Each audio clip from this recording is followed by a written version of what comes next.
All right. Here we are then. 1 o'clock. Yeah. Hey. XFM. I'll tell you what you should play. No, I'll tell you what, before you say, Yeah. we're back then. Yeah. We're back in town. Well, that was what I was going to say. You should play Boys Are Back in Town. No, this is Boys Are Back in Town. You should play that then. It's just a Talk then. Someone should talk. It's obviously already a shambles. Can you believe that? I'm amazed that we're back on the air and it's already a shambles. What are you doing? What? What are you talking about? I'm talking. No one was speaking. The record was ending. No one was speaking. It was just. Well, I might shoot off. Already, I might shoot off. It's like nothing's changed.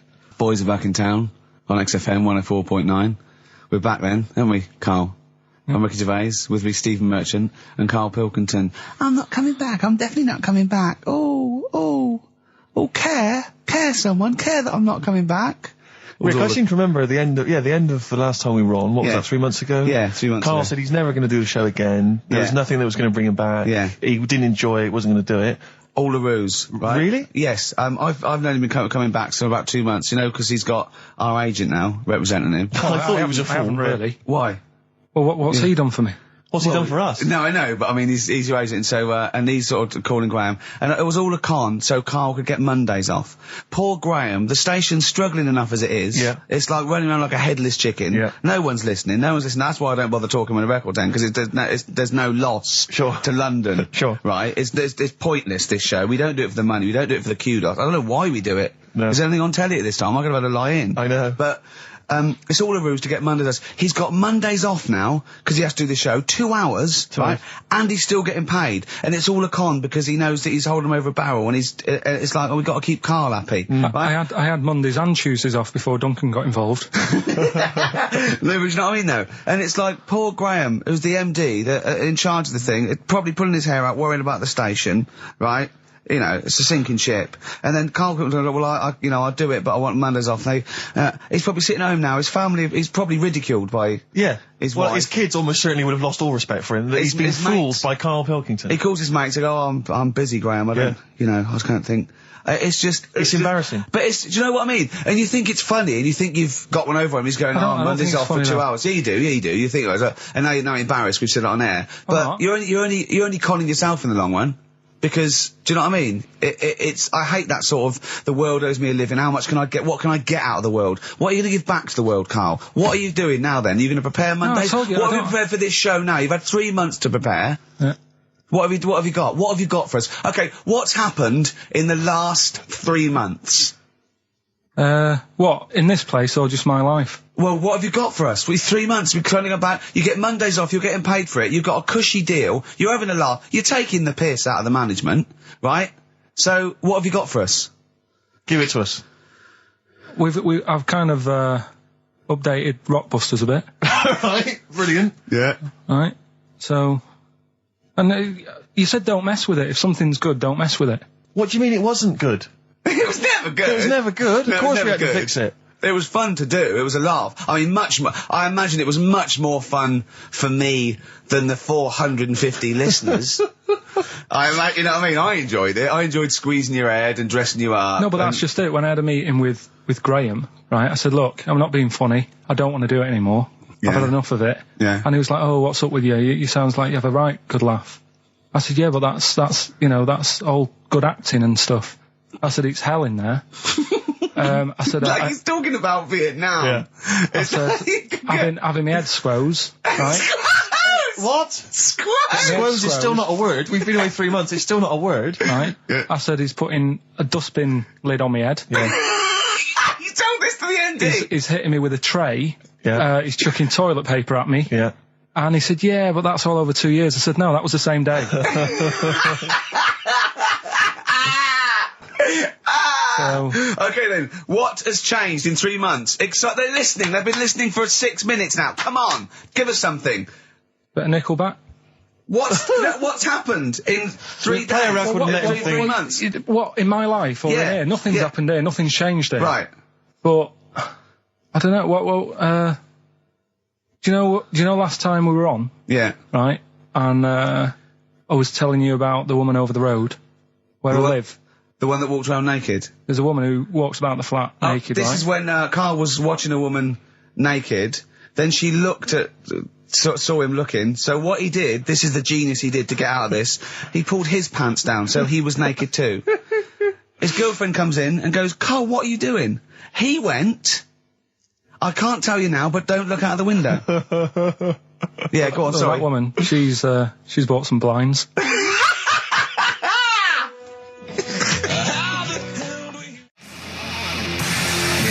Darkness. I believe in a thing called love on XFM 104.9. I'm Ricky Gervais. You're Steve Merchant. Sure. That's little Karl Pilkington over there. Where is he? There he is. There he is, yeah. All right. Yeah. Hey. Back together again. The old gang. Yeah, it started last week. Yeah, I think triumphant return. I think it went well last week, didn't it, Karl? Good show, wasn't it? You loved it, didn't you, Karl? Brilliant, right? Yeah? Yeah. Now, you weren't speaking to Suzanne last week at this time because you said she had a haircut, probably quite an expensive haircut. She's a lady in media. She's got to look good. She probably doesn't go to the barber like you or just shave it at home. Probably spent quite a little bit of money on it. She came home. She thought, well, my sweetheart, my lover, my sweetheart, you know what I mean? The man in my life is gonna love this. Well, he adores everything about me. He's gonna love my hair. She walked in. Hello, Karl. All right.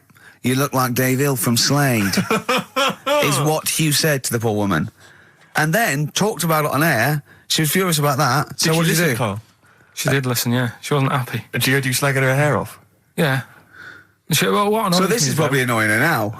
Well, no, it doesn't matter. We can do a lot today because she's at work. So, and of course, no one's going to tell her. Let's have a chat about a fat arse, shall we? Hold on. Oh, dear.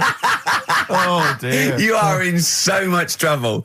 That's... Look, he's realised he is a little bit worried.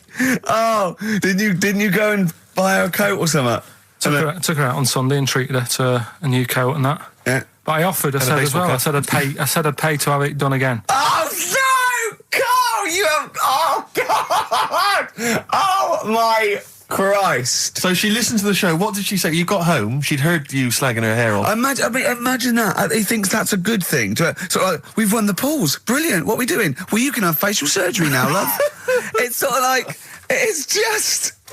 Christ! You offered to have it done again. Unbelievable. Yeah. But I got home and she's like, being moody with me, right? Yeah. You thought something's wrong, she must have listened to the show when I was slagging off her hair. Well, his first thought was she's probably looked at herself in the mirror. She agrees with me. Yeah, that barber's been round again. Yeah. And she just said, that wasn't very nice of you, was it? Oh. So I just said, hang on a minute. I said, that's what we do on the show. When I'm slagging off, Chinese people looking old or whatever, I said, you never interfere. Sure. I love the fact... She's got to get her priorities right. I love the fact that she's in the same queue as a billion people you've never met. Yeah. That's fantastic. She's in the same queue. Well, you didn't complain when I was slagging off. Karl, I don't think Karl has ever admitted he might be in the wrong. Ever. Certainly not to you or I. So did you admit... That is so true. Isn't it? That is so true. He's never admitted that he might be in the wrong. So did you, in this instance, agree that maybe you'd overstepped the mark? No, I just said she took it badly. Do you know what I mean? It's only a haircut. Yeah. Yeah. Well, Steve, you haven't seen it, so you can't start interfering on this one. No, okay. No, I haven't seen it, but I very much doubt she looks like Dave Hill from Slade, who, if I'm... unless I'm mistaken, used to cut his hair with garden shears blindfolded. Well. So, you know what I mean? And did her teeth stick out and she started speaking with a Brummie accent as well? I've got used to it now anyway. So, and so did you bought... So at some point you came crawling back and you said, do you want me to buy you a coat? I just said, let's leave that. Let's go out and have a good weekend. Sure. But get your hat before we go. And... treated her to a new coat and that. It's a nice coat, so people will look at that rather than looking at the head. So does it do flash? It's got obscenities across the back. If anyone who knows Karl's girlfriend is listening, tell her. And maybe you're a work colleague and you're listening to the show. Because I think this is terrible. Get her to phone him now. Get her to phone him now. I mean, forget the phone on the XFM number. What's the fat arse complaint line? Because you are in deep shite. That's Michael Stipe and his boys from Rapid Eye Movement. Bad day. I hope you're not having a bad day. It's Saturday, it's 1:05. I'm Ricky Gervais, with me Steve Merchant and Karl Pilkington on XFM 104.9. Big up and a big thank you to Alex Zane for the last 3 hours. I could do it. How long could you keep going with That's that? it. That's it? That is it. Because you see, Alex Zane, we came in while he was doing his last link, and he's an absolute pro. He really is. I was watching him, and he was, at home, you probably think that he's giving you his full attention. He's not. He was looking through a listings magazine, probably figuring out what movie or theatre piece he's going to check out, with a lady later. Yeah. Probably going to cruise down there with a couple of, chicks. And he really is an absolute pro. Yeah. Looking at you, Ricky, and it's you can sustain it for a while. Yeah. You're a talented performer, but it's sort of, I don't know what it is. Is it concentration with you? It just ebbs away almost instantly. And you try and do 2 things, 3 things at once, but normally on air, that's you eating, picking fluff out of your belly button. I never once, when we were on the set, we were filming The Office, and I'm trying to put off actors, just coming up ways, instead of remember lines, coming up ways to sort of ruin the shot or make them laugh. And you came out and went, Rick, it's like having your own TV show isn't interesting enough for you. Yeah. Just concentrate, it's lunch in an hour. Yeah. I went, all right. Well, the radio show, even less so. I mean, you really can't be bored. How long do you think your interest you sustain your interest? I came in too early because I got bored just before we came on air. Sure, okay. I came in too early. I got to stop getting the cabs early. Yeah, so you're bored now. I think I've got to get about 5 to 1, and then I think that'll last me till about 1:30. Again, as he was saying that, he's not giving you his attention. He was kind of leaning back. He's put his feet up now on the desk. Haven't I? And this CD rack's in the way. Sure. Well, you get yourself comfortable now. Get yourself settled. And then sort of... Because a lot of people will move the... There's the microphone moving now. That's the squeaking going on. You've broken the CD rack. You could actually, of course, you could move the CD rack by getting up and moving it. No, that's too much effort. You've got to try and do that whilst angled on the seat. I'm nearly laying down. It's almost horizontal. It's the most you can get. Well, I'll tell you what. I don't know what those listeners are thinking of what Steve Merchant say, but don't believe a word. All right? Oh, nice. Classy. Yeah. 5 minutes past 1 o'clock on XFM 104.9. Ricky Gervais, Steve Merchant, Karl Pilkington. A retro cut there, Thin Lizzy. Don't believe a word on XFM 104.9. I'm Ricky Gervais, with me Steve Merchant. Bubba-doo-boo. Who's that over there? It's Carly Pilk Boys. You all right, Carl? Oh, that's clever. How you doing? Yeah, I'm all right, yeah. Yeah. Wallace Chambers, Kings of Leon on XFM 104.9. I'm Ricky Gervais, with me Steve Merchant and Karl Pilkington. And England are world champions again then, so... Oh, it's brilliant. It was amazing, wasn't it? See, I'm not a rugby man at all. I never watched rugby. I think the last time, was when we won about 12 years ago, whenever it was. And I got into it last week because I realised we were doing so well. I'll watch England win anything. Yeah. Do you know what I mean? I don't care what... In fact, I wasn't into war when I was little until I realised we were so bloody good at it. We are really good at it. It's brilliant. But, yeah, fantastic. Yeah, it was great. Right, that's the rugby thing over. What next? That's it. That's all I've got. That's all I had today. It does steam me... Sometimes I watch it and it does remind me of when I play rugby, because one of them will boot it down the field, and then someone will catch it and boot it straight back again. Yeah. Which is essentially how we play rugby. I was made to play rugby. We had to play rugby. And I don't think I'd get rid of the ball so quickly. Yeah. I don't think I ever got tackled or fell over. Yeah. I think I touched the ball about 20 times in the 2 years it was compulsory. Yeah. I was terrified. Yeah, absolutely. That's same as cricket. I can't... I'm a terrible batsman. I'm all right at bowling, but it seemed like the pastime for people I went to school was to injure you. Yes. It was funny to see someone poleaxe. It was funny to see someone get a cricket ball in the head. Absolutely, yeah. You know, I never relaxed into rugby because the first day I was going to play it, my mum, I swear to God, my mother said, "Are you playing rugby today? You got the kit and everything. Enjoy it. Be careful." There was a kid at my school who broke his neck. And thanks very much for that. See you later. So I just went to school absolutely one thing, broken neck, is that or you get better in a couple of days? You can find your wheelchair. No. Enjoy the game, though. Yeah, no, it was absolutely I was just petrified from that day. See, at least American football, got helmets. the helmets. Yeah, but anyway, no injuries, thank God. Thank goodness. So, well, I tried to play rugby, but it's awkward when you've got glasses. I don't know, there's something about you didn't really play with glasses on? Yeah, of course. I couldn't see anything, could I? I couldn't see anything. How else was I going to play? Oh my God! And so you're bound to be cautious, because inevitably you're a bit more cautious when you've got glass next to your face. You were the tallest person on the pitch as well. Yeah. I mean, you were when you were about 14, you were probably 6 foot already, weren't you? Yeah. And everyone else was what, 5'2"? Yeah. So you were towering above them, and with glasses on. Just with the glasses on. And you've got pretty cool glasses now. You've had a bit of a makeover. It's like Trinity and Suzanne said. First thing to go, the glasses. Sure, sort them out. Yeah. And presumably you used to have those National Health sort of bottle. Pretty much. Yeah. Is it true you've never been able to mosh at a I tried concert? to mosh. Because I've always watched people stage dive in, moshing at concerts. I've always thought that looks like brilliant. You know, when they ride above like a everyone's wave, heads, like they're surfing across someone's heads, and amazing. everyone's like, yeah. And I always wanted to do that because I'm a big rock music fan.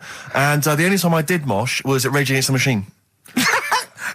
I tried to mosh at Rage Against the Machine. I love the idea of a band called Rage Against the Machine. Aimed at a man with glasses who won't mosh. Well, it was at the Reading Festival, and I think the lead singer, I forget his name, he went, can I just remind everyone that racism and fascism are on the rise in Europe again. Let's not let it happen. What did you do? And we all cheered, obviously. I mean, if there's one thing that guarantees a cheer at Reading Festival, it's down with fascism. And what did they do about it after the concert? Pretty much went back and... went home and had a cup of tea? Probably, I don't know what they got up to. They didn't go to Europe then and try and start... I don't think they got involved politically in Europe. I think they just continued to rage. Against the Machine? Yeah, mainly. but largely in America, I think. Sure. I tried to mosh, and I got moshing, and glasses flew off.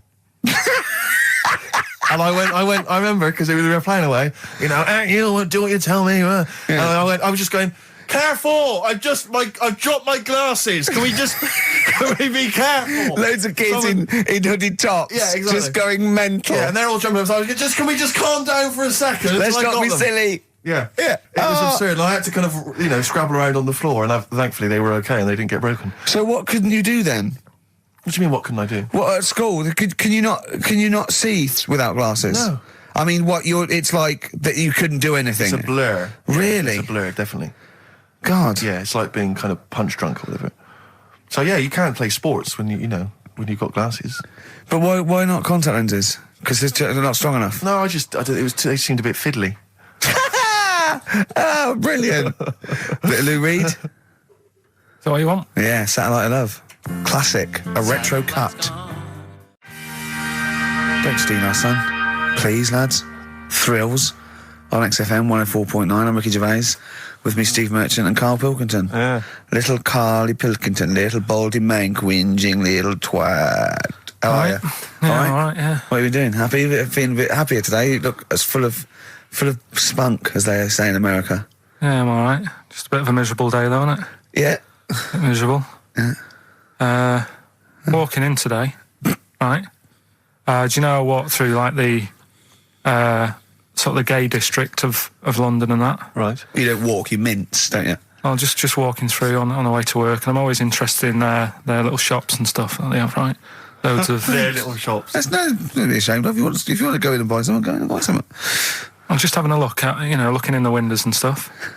Little postcard just near the entrance. Yeah. That's meant to tease people in, to make people go, that sounds good, I'll nip in. Right?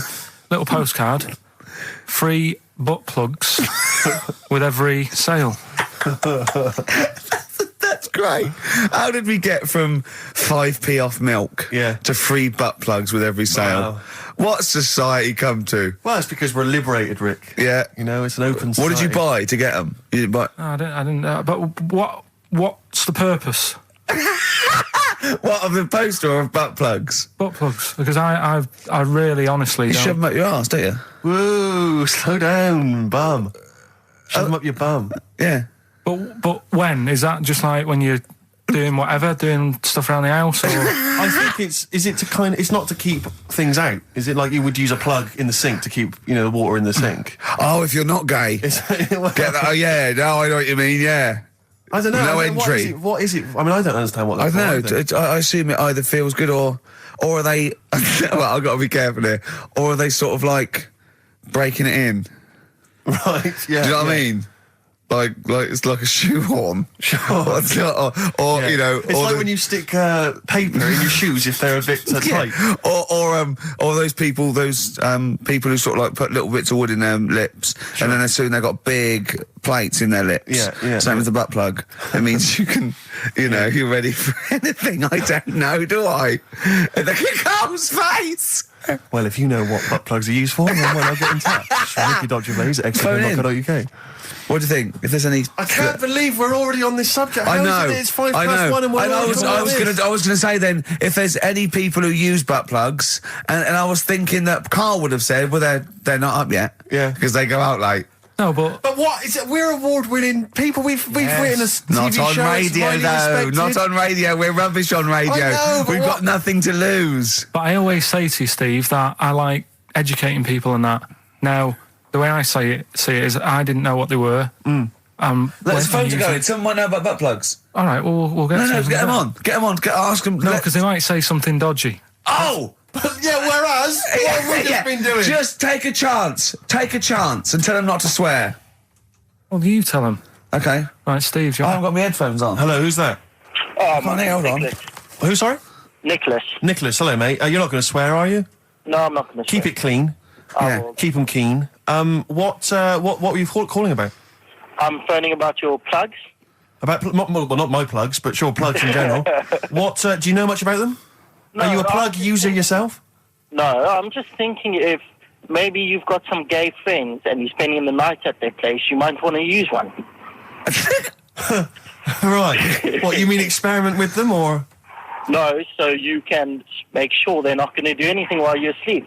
Could I suggest, just lock the door? I mean, that is easier to me. Can I make a bigger suggestion? That's probably the most homophobic thing we've had said on the show today. Thanks very much for your call. Right, okay, good. Well, that's why we shouldn't put people on the line. Just, without checking first. I think Carl's made a good point. That's the calibre of listener we've got. Jet, are you going to be my girl on XFM 104.9? I'm Ricky Gervais, with me Stephen Merchant. Over there, little roundy bald head of Karl Pilkington. Good news and bad news. Good news is, boys are back in town, we're here for 2 hours. Hello.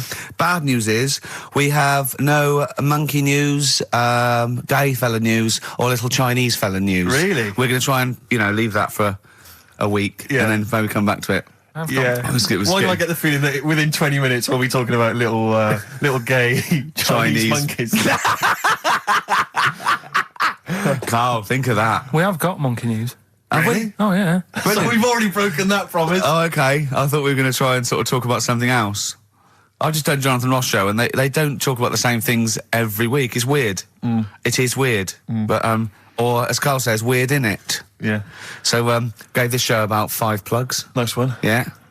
So, I think we'll get upward of 800 people listening. Oh, double. For the first 2 minutes. Yeah. And then turning back. They're already switching over. I'd have thought so, yeah. I spoke to my friend yesterday. He's a little bit of an old fella, and he said that for his own amusement, he had an iPod in his car, and he bought a little sort of transmitter, and he could transmit the music from his iPod to sort of just beam it, kind of as he was driving along, to sort of passing cars. What do you mean? Make their radio play it? Well, but if they had it in the right frequency, yeah. I mean, pointless, completely pointless, but not dissimilar to this show, I imagine, in terms of the number of listeners. Yeah, but I was going to say, what's the chances of people having this frequency Absolutely on? Pointless. So it's probably about the same, yeah. Do you know what it reminds me of? When I was young, I wanted to get into radio. I was excited in radio. When I was sort of in my, I don't know, it was 11 or 12, my friend and I, we got a little mixing deck, and we used to host our own radio show. Brilliant. From his bedroom. We didn't have a transmitter, so we'd put some speakers in his front garden, in some bushes, and sort of broadcast it to people who were walking Again, by. probably over the week more listeners than this show. Almost certainly. I love the idea. It never happened, but I always was hoping that maybe some girls would just come by and just like sit and listen. These guys are great. I don't know where these sounds are coming from. It seems to be that bush, but... Or Noel Edmonds coming along going, who are these guys? Yeah. Can you get on my breakfast show? Can they stand in for me when I go on holiday? Yeah. Yeah. I did I did sort of pirate radio. No, go on. Got into hospital. Yeah. The normal radio, but you had an eye patch on. Go on. Dad was in hospital, right? And he was having some operation done, right? And went to see him and didn't have that much to say to him, right? So I was sat there. Well, it's awkward, though, isn't it, when someone's ill? Yeah. Sure. And you don't know Boring, isn't it? Boring. So I was flicking around on that little radio thing they have. Yeah. And I heard, they had a radio station in the hospital, so I said, I'm going to go and join this. So I wandered off to go and find it. Yeah. Sort of joined that. Did a little show on there. Thought I can sort of get out to the masses here. My mate made a little transmitter. Did a little pirate radio show from the... got kicked out because they found out, and apparently I put the station at risk because all the stuff could have been taken off us. But from Little Acorn, 16 years later, he's on a show with less listeners. Yes. Brilliant. Can you imagine if you've gone into hospital, you're already pretty depressed, there's the fear of these bugs, super bugs in the hospital. Yeah. Maybe you've got some quite serious illness, you know, you don't know if you're going to make it. His voice is what you hear to cheer you up. All right, weird, isn't it? I saw a programme about a parasite the other night. Yeah. Apparently, they get in through your eye and eat their way up through your genitals. Anyway, You here's think you've got it Radiohead. bad? Yeah, exactly. Play a record, Carl. Stone Roses, yeah? Oh, Fool's Gold. Classic. Stone Roses, Fool's Gold. XFM, 104.9. Brilliant. Can't help but notice you've brought some sandwiches in, Rick. What's in them there? Cheese and onion. Cheese and onion? Yeah. Because I've never, ever seen you make sandwiches before. I've seen you take a piece of bread out of a loaf and sort of fold it in half. Crumbs everywhere. Well, Jane made that for me because I was in a bit of a hurry. I didn't think for a minute that you Why? made Because it looks neat. Well, they're wrapped in the tin foil. A knife has been used. As opposed to chewing round the baguette. Exactly. Breaking it in half. Yeah. Albert Steptoe. Yeah, brilliant. Yeah. Nice. It's great, but the onions are strong. Are they? Making my eyes water. Yeah. If I come and breathe on you, it'll cure any sort of skin disease you might have. Skin disease. We watched that, Karl, you know, that Karl was raving about that thing about parasites, about worms coming out your brain and that. And I watched What is this? Is it a TV show? Yeah, called Body Snatchers. Right. And it was pretty fascinating. And, I mean, amazingly shot as well. I mean, it's got to win an award for photography. Yeah. And there was one bit that this little girl had been bitten by a mosquito and laid her eggs, and it went to the doctor. She had a lump on her neck, like a boil. And they pulled it out, and it was like a bullet, this maggot. And they put it down, and it was wriggling in her blood, right? But the hole left was sort of aesthetically pleasing. You know, like that feeling you get, like, I once had an ingrown hair, and I quite liked it when I pulled it out. And it's a perfect little hole. And I thought, I wouldn't mind having those as long as they sort of like healed over. What are you talking about? I don't know, it's weird, isn't it? But why would you want a hole in your body? No, it's got pulling something out, sort of like pulling something out of your body. It's I sort don't of know what you're cleansing, talking isn't it? No, but it's sort of like, I don't know what This is it. You watch one programme recommended to you by Karl, you've turned into Karl. You want a hole in your body? No, it was like, you know, like squeezing a really good sort of like spot. I mean, I haven't squeezed spots for ages, and I'd never had spots, but maybe that's it. I didn't have spots. Right. And I always thought that'd be nice, squeezing a spot. I don't know what you're talking about. Why would these things be pleasurable? Why would an ingrowing hair? That's it was great good. fun. That was good, because I got it. It was like a little lump, and I pulled it, and then it pulled out, and it was like left a little... I know what you mean. Because I get thick hairs and like really... Oh, when they come out, it's like a bit of wax. Yeah. Like putting out a little candle. And I love that. What? Yeah. Because I've got not much hair on my head, No. right? It sort of grows thicker on my face. No, not true. Sure, go on. Yeah. No, it does. Not true, baby. Go on. No evidence for that. Just made it up. So it grows sort of thicker on my neck and that, and now and again I'll see like something that's like a twig. Right, it's really thick. Yeah, you feel it, and then you think, oh, I'm going to have that, and then you work at it, and then when you get hold of it, it's brilliant. It's like pulling out, it's fantastic. It's waxy and build up, and it pulls it out, and it stretches your skin, and it leaves a hole. I've just realised why we talk about Chinese people, monkeys and gays every week. Why? Because this is a sort of replacement. This is what we've got if we're not talking about them. But it was great as well. And there's this parasite, right, that lives in a fish, right? And what it does... it changes the fish's behaviour. Because to breed, it has to get its body temperature up, so it has to get into a bird. Right? What needs to get into the bird? The fish? Parasite. To the parasite needs to get into a bird, right. So it changes the behaviour of the stickleback, and it makes the stickleback sort of suicidal. So the stickleback doesn't flee when it sees a heron, it gets caught. Right. Because this stickleback has changed its behaviour. Karl didn't quite understand this, I still don't really get it. I watched it, and you see like the fat fish and that, and you go, oh, it's not well. But I don't understand. Well, all it does is, it has to get into a bird because it has to breed, to lay its eggs, it has to have a raise of body temperature. So the fish is cold-blooded, so it has to get into a bird which is warm-blooded. There's lots of things, there's certain things at that level. Why is it doing that? Because it needs the temperature. It needs the heat energy for its reaction. Just like, for example, that's why your balls are on the outside. Because the cells have to be a certain temperature to survive. I don't know if it's the sperm or Sertoli cells, but they have to be a couple of degrees below body temperature. Otherwise, they'd be in a nice cage and we wouldn't get kicked in the nads. What do you mean? That's why your testicles are on the outside of your body. They have to be a couple of degrees below body temperature. Yeah, but that isn't why they're there. You see, this is like the chat we had last week about the giraffe having a long neck. What do you mean? They're there because that's where they happen to be. They didn't go, right. But that's what evolution is. It's a selection process. It's not a will. The balls didn't say, look, I'm too hot, let's get us outside. Let's get outside of here. All right, hang on a minute then. What? So a little man monkey, right? Theirs are in the same place as ours. Yeah. But they're walking around naked, so it could be anywhere. They could be, like, on the back.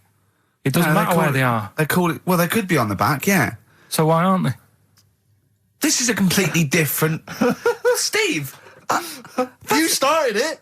I washed my hands of the whole affair. And we're not only back to balls, but we're back to monkey balls. Yes. In one thing from about parasites, we're back to monkey ball news. Yeah. And we're back to chimp testicle news. All right then. So this worms in a fish. Yeah. It's like a little platyhelminth. I think it's some sort of. But what I mean is, why are they about? What do you mean? They Why? evolved. But why haven't they died out? Because they're very successful. Yeah. What do you mean? Yeah. What do you mean? Yeah. Well, tell me the brain event that made you say yeah in that 1 second gap. Because in a way I don't get it, and if I think about it too much, it hurts a bit.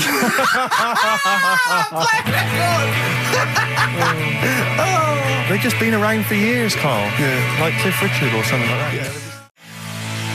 Roll Over DJ by Jet on XFM 104.9. I'm Ricky Gervais, with me Steve Merchant and Karl Pilkington. All right, Karl? Yeah. Bit miserable today, Karl. Let me explain why. Go on. Steve, and to you, the listeners. Well, we came in to a big bunch of stuff. Dropped off, was it Becky from Marks and Spencer? Just like lovely stuff. Food, presents for the cat, books, just, to Ricky and Steve. Ricky and Steve who do the show, right? Ricky Gervais and Steve Merchant. GQ presenters of the year. Creators of The Office, right? Award winning. Carl's looking over. I go, well, maybe, it's not for you, no. And then he told me why he's grumpy anyway. Go on. Do you know what XFM are giving everyone? How long have you been here? About 6 years. What are you getting for Christmas from XFM? 2 CDs. Is that of your choice, or do they choose them? There's a list of about 30. Right. Tell them what you chose. 30 CDs. I've gone for Kings of Leon album. Yeah. And the best of Bob Marley. Haven't we given them away in the past or something? Or you could have burnt them off, couldn't you? You could have done copies. Illegal, but you could have done that anytime you wanted. I don't think Bob Marley minds if you bootleg his CDs. It's out of order though, isn't it? It is bad. Although is that always the case? Has it always been the truth of all the time you've been here? No, it has been better than this. Yeah, although you do get paid quite well and you do have an easier time. Yeah, but don't give me the CDs then. If it was a milkman, you don't go, I have 2 bottles of semi-skimmed. Happy Christmas. Yeah. That is a valid point. Do you know what I mean? You complain. Who is it who made this decision? There's no point. No point, is there? Why? Just no point. I don't like moaning anyway, just... Has it come from up top? Is it from the capital people? Just everyone. That's what everyone gets. Yeah. Yeah, but will Christian get 2 CDs for getting up at 4:30 every day for about 5 years? And keeping this station afloat. Probably. Yeah. So that's why I'm a bit fed up. What do you listen to first, Marley or Leon? Well, you have a bit of Marley. I'll tell you what Marley's good for as well. You're going to have a little beach holiday, aren't you, over Christmas, going to Lanzarote? Listening to that on the beach, you'll realise how wise XFM are in the long run. You go, well, look, they could have given me 400 quid, right? I'd have spent that. But this is, the legend lives the gift on. that keeps on giving. So you're probably, you know what I mean? Think how much what you got to think of is how much all his great songs took, not only from the depth of his soul and, all his sort of angst and knowledge and love, and then all the studio time, the marketing, and they're just giving you one like that. They go, don't worry about that, Carl, just have it. And you go, what? All the time we spent with Bob Marley and everything. You go, have it, Carl, have it, Carl. And Practice. Have that. Thanks, well done. Carry on. We're still going to pay you for the work. Yeah. That's just something on top. Here's a little piece of Bob, free. Yeah, so don't moan, it's extra. So, they didn't have to give you it at all. Play a record, you ungrateful little swine. Some people, like the homeless, aren't getting anything this Christmas. This is my favourite chill. Elvis Costello track of all time. It's Alison. This wasn't on the list. Right. What? Ricky and Steve are here. Karl Pilkington is away today, so Mr. Ian Cantfield is... Stop it! This is my signing off link. Right, look, I'm running into your show now and it's your fault. Mr. Ian Cantfield's with Ricky and Steve today. Jimmy Carr's on X-List duty tomorrow. If you didn't get a request in, I'll see you 10 o'clock next Saturday. Merry Christmas. Comfort and Sound by Feeder on XFM 104.9. I'm Ricky Gervais. With me, Stephen Merchant. Hello there. But no Karl Pilkington. No He's Karl. in Lanzarote. But we have got a very, very special stand-in. It's Camfield. Say hello. I'm so excited to be here. It's been, you know, the things I've learned in the last 10 minutes before we've even gone on air. Like, you don't have a theme tune. I don't have a theme tune. I don't wear headphones. Exactly. Ian wears headphones with a preamp. He's got 3 midgets just brought in his back line. Right? They're called Dog, Mongo and Blitzkrieg. Look, Blitzkrieg is up there. They're eating a banana. Yeah. He is the king of rock, the new king of rock. Well, the prince, he's the prince of rock. Obviously, Vance is the king of rock. But we'll be doing that, we're working out who. Over this, and by the way, Camfield, I don't want the Ian Camfield that does XFM and going, and there's fast approaching 1:23, here's Ash. I want the Camfield that goes, I snorted ants with Lemmy. Okay? So, we want the real Camfield. All right. I bought in Metal Christmas, is that all right? That's my only request from this show, that we do play Paul Di'Anno's version of Santa Claus is Coming to Town. The rest of it's over to you. Yeah, we're going to play some Christmas tunes. We're going to play some, our favourite hits of the year. But mainly, this is the rock programme. This is the rock programme. What worries me, Rick, is there's a lot of people who listen to our show and they're not regular XFM listeners. They just kind of crawl They're out not regular people. Stupid on a Saturday afternoon, put the show on. So they might not be familiar with Ian Camfield is a young man. He's been in he's about 14. He's been in radio. It's weird, he's 14, but he's been in radio for 15 and a half years. He was weaned on the milk of a Vance. Right? And he's going to be the new rock god, aren't you? Well, I'm trying. Yeah. No DJ Camfield. Just go, right? And over the 2 hours, I want to work out the 4 pillars of rock, right? I want 4 names, 4 pillars of rock, right? Huge rock pillars, and then I want the king who stands astride them like the archangel of metal. So we'll be asking Ian every few minutes. We're asking, right, who's your first pillar of rock, and then keeping the one that stands astride them. Okay. And how many do we need? Well, we need 5 names then, don't we? The 4 pillars of rock and who stands astride them. Right. Okay. Like the Overlord with these Axe Attack albums. Yeah. This is Oasis. Christmas. That was the record before us, and here we are, pre-recorded, because we did this a few weeks ago, because we're not here at the moment, are we? We're away in that. I'm Ricky Gervais, with me Stephen Merchant. Hello there. And Karl Pilkington. He's not actually with us. He'll be in some of the best of clips that will be coming up shortly. Yeah, this is just us, isn't it? This is just us. We did this, when did we do this, Rick? A couple of weeks back. Hold on, what is it? It's the 27th today. Yeah. I enjoyed Christmas. I loved Christmas. I loved Christmas. I had a great time. What'd you get? Loads of presents. So did I. I'm glad they made it to number 1. Oh, I'm really glad. Stroke, he, she. Yeah. I'm really glad that the pop idols, Cliff Richard, Westlife, made it to number 1. Bo Selector. Yeah, just delete that. Okay, well, we're going to play some of the best of, some of the greatest moments of the last 3 weeks. Yeah. Ever heard on XFM 104.9. What about this? Do you remember this one? Oh, which one is it?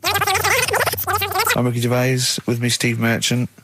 Over there, Karl Pilkington. The man who believes anything. I think it might be a condition due to his little round head. It's sort of like, it might be a new condition that we can call cranial sphericity, and because it presses on his lobes, and the only sort of upshot of that is he's normal in every way, but he believes everything he reads or sees on Anna Nova. All right. Talking of which, Rick, I don't really follow the news. No. It's mainly boring, isn't it? Wars and stuff. Yeah. But I don't know. Well. Yeah, well, it is a war. It's all this nonsense before and after. When it's a war, it's it's in the middle of the war. You can watch it on telly. True. You get results. True. You know what I mean? Like, do you know what I mean? Yeah. Like a test match or something. But it's all this just rubbish before and after. It drags on. This recent war seemed, I thought, just generally it was better presented than the previous one. Because I remember the first Gulf War, it was often during the night, and I couldn't stay up. Yeah, because I think the American had rights to it, like the Tyson fight, so we had to get it at 2 in the morning, exactly. Which is annoying. They had it, their prime time and that. And a lot of it was in black and white, as when the bombs went in. When the bombs going in. So this time there seemed to be a lot more colourful stuff. Yeah, it's much better coverage. I think they should win awards. Yeah, well, I'd like for to see it. awards, So like Channel 4 won for cricket. Yeah, I mean, a few times as well, I was quite pleased to see they actually had footage of the bombs exploding. Yeah. No, good. Well done. Generally, good on you. Well done. Good on you.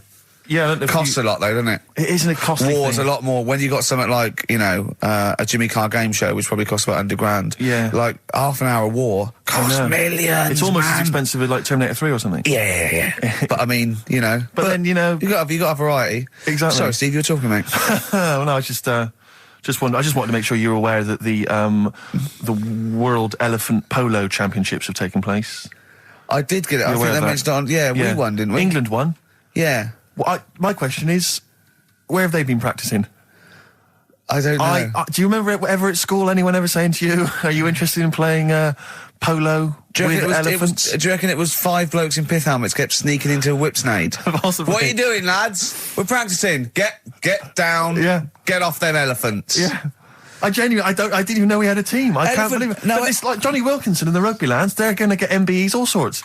The elephant polo boys, nothing. They're going to get nothing. I haven't seen the sun talking like them. To be fair, it's not like horse polo where I don't think there's a stick long enough. I think the elephants kick it, don't they? I think you might be right. I think they're not allowed to use their tusks. They burst it, weren't they? I think they go, start again. Raheem! Yeah.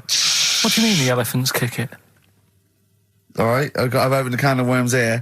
Normal polo on a horse, they have like... Yeah, they whack them, right? But I think it's obviously they're too high up. I think, I might be wrong, but I'm pretty sure they just train the elephant to kick it. So why are people something about? Why not just let them have a kick about without... And why does horse racing have to have a jockey? Well, they just let the horses go, okay, lads, on you, no cheating, on your marks, get set, go. Get back here. Brilliant. Yeah. Play record. Right, Adams? Yeah. Yeah, this is absolutely fantastic.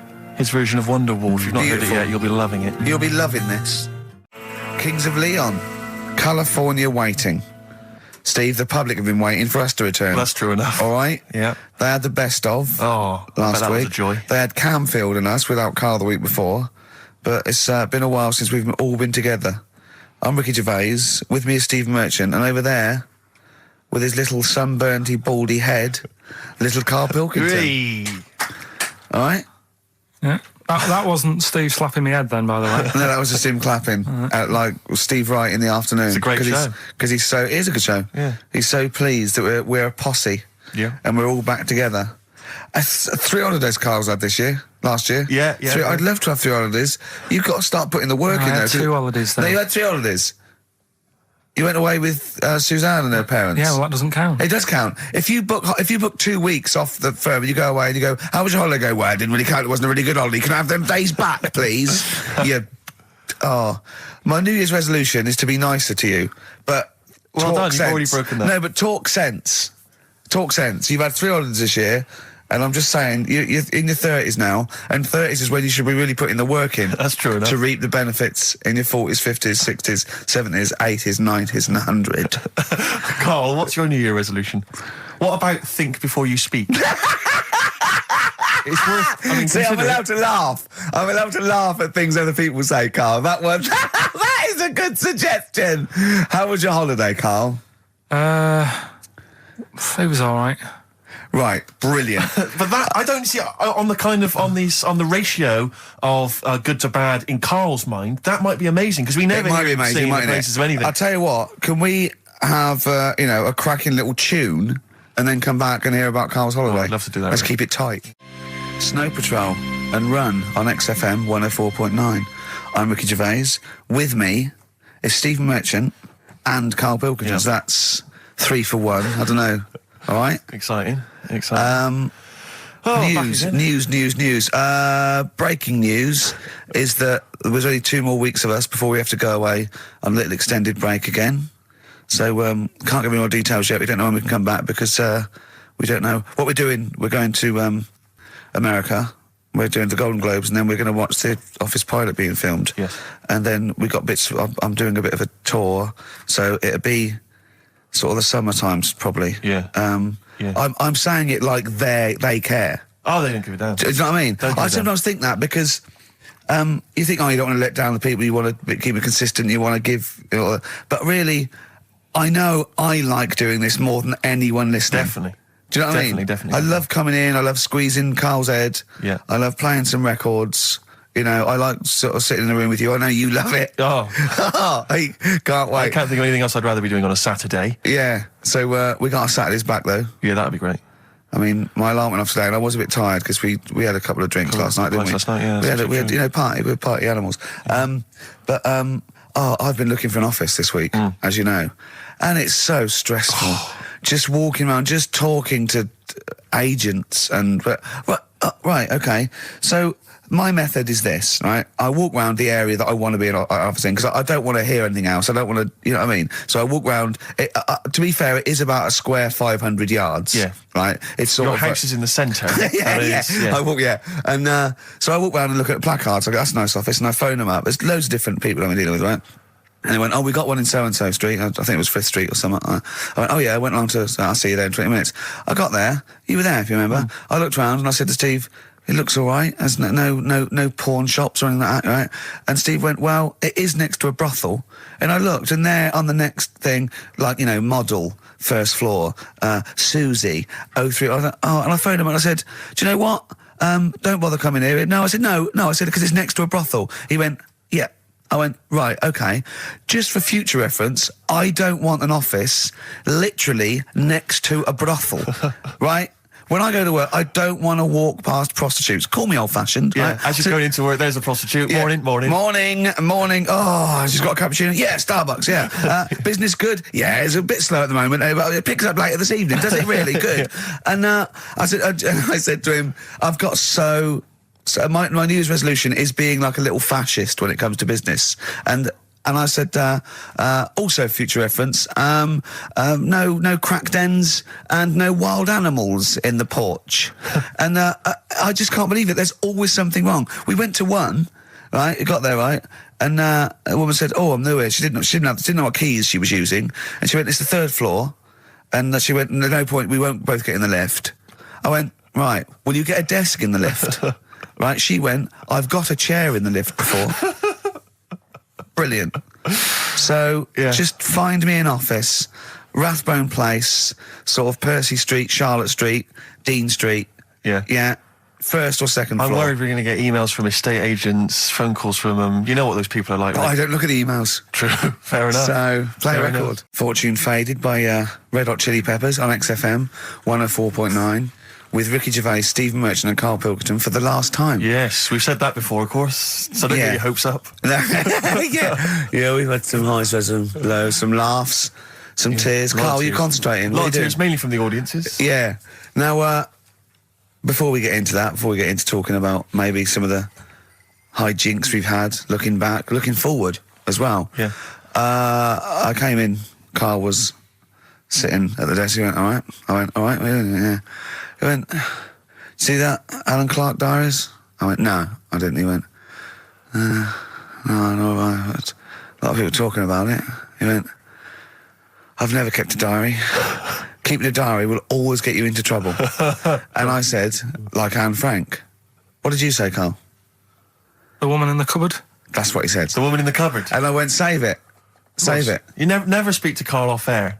Save it all from when we're on the wireless. He went, but what did she do? What did she do except be in a cupboard? What did she have to write about? And I said, well, her thoughts. Do you know Anne Frank? That's all I know about Anne is there's no point pretending it. Anne! That I know stuff. Yeah. Right. Well, tell us everything you know about Anne Frank. She was in a cupboard. Yeah, what else? If she didn't do that, I wouldn't know about her, seriously. That's all I know about her. Yeah. So what did she do? But how do you think we know about we know about her cupboard because of her book, don't we? But hang on, what in the bigger scheme of things, why was she in a cupboard? I don't know. Right. I honestly don't know. You don't know anything else about Anne Frank beyond the fact that, to quote you, she was in a cupboard. Well, what's she done then? You tell me. Why should I know more about Firstly, a woman in a cupboard? I don't think she was in a cupboard. She wasn't in a cupboard. She was in an attic. All right. Yeah. So what was she doing? She was hiding from the Tidying Nazis. She was hiding from the Nazis. But isn't that the first place they'd look? Sort of work from the top down. Carl, they weren't specifically looking for Anne Frank. They weren't going, where is she? Where's Franker? If she gets that book out, we are in the deep shit. We've got to stop the book. They were just looking generally. She was 13, 14, she was hiding, she was Jewish and she was hiding, lived in Amsterdam, didn't she? Yeah, as much of her family were having to hide, being helped by, friends, non-Jewish friends. In a cupboard. Cupboards, And how long did she sort of hide up there for? Until she was caught. Long enough to write a book. So she even got caught after all that? What do you mean, so she even got caught? We're talking about one of the great, humanist tragedies of our times, and you're going, she couldn't even stay hidden. What do you mean, didn't she get caught?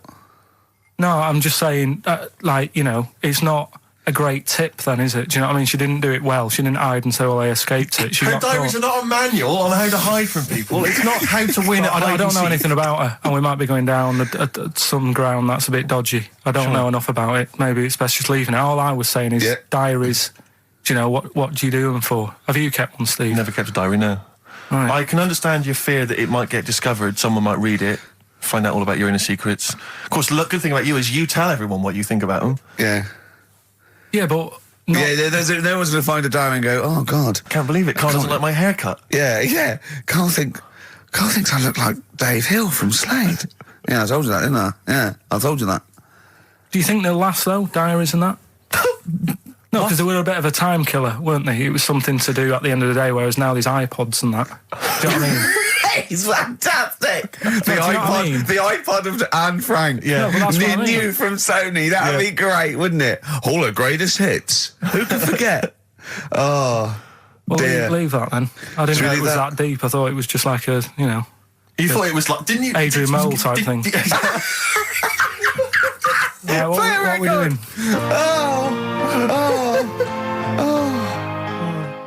Since you've been gone, Rainbow. Since we've been gone, Steve. What's been going on, mate? Well, so much has happened, hasn't it, in the world?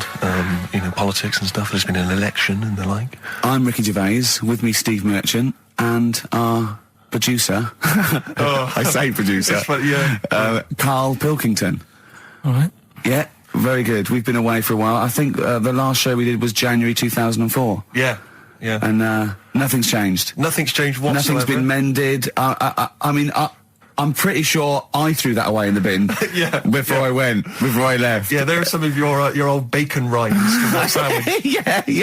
The spare ribs on the floor. Yeah, nothing's changed at all. Oh, no, that's not true. The listenership's changed. It went down slightly, didn't it, on the last radio show? Well, I don't know.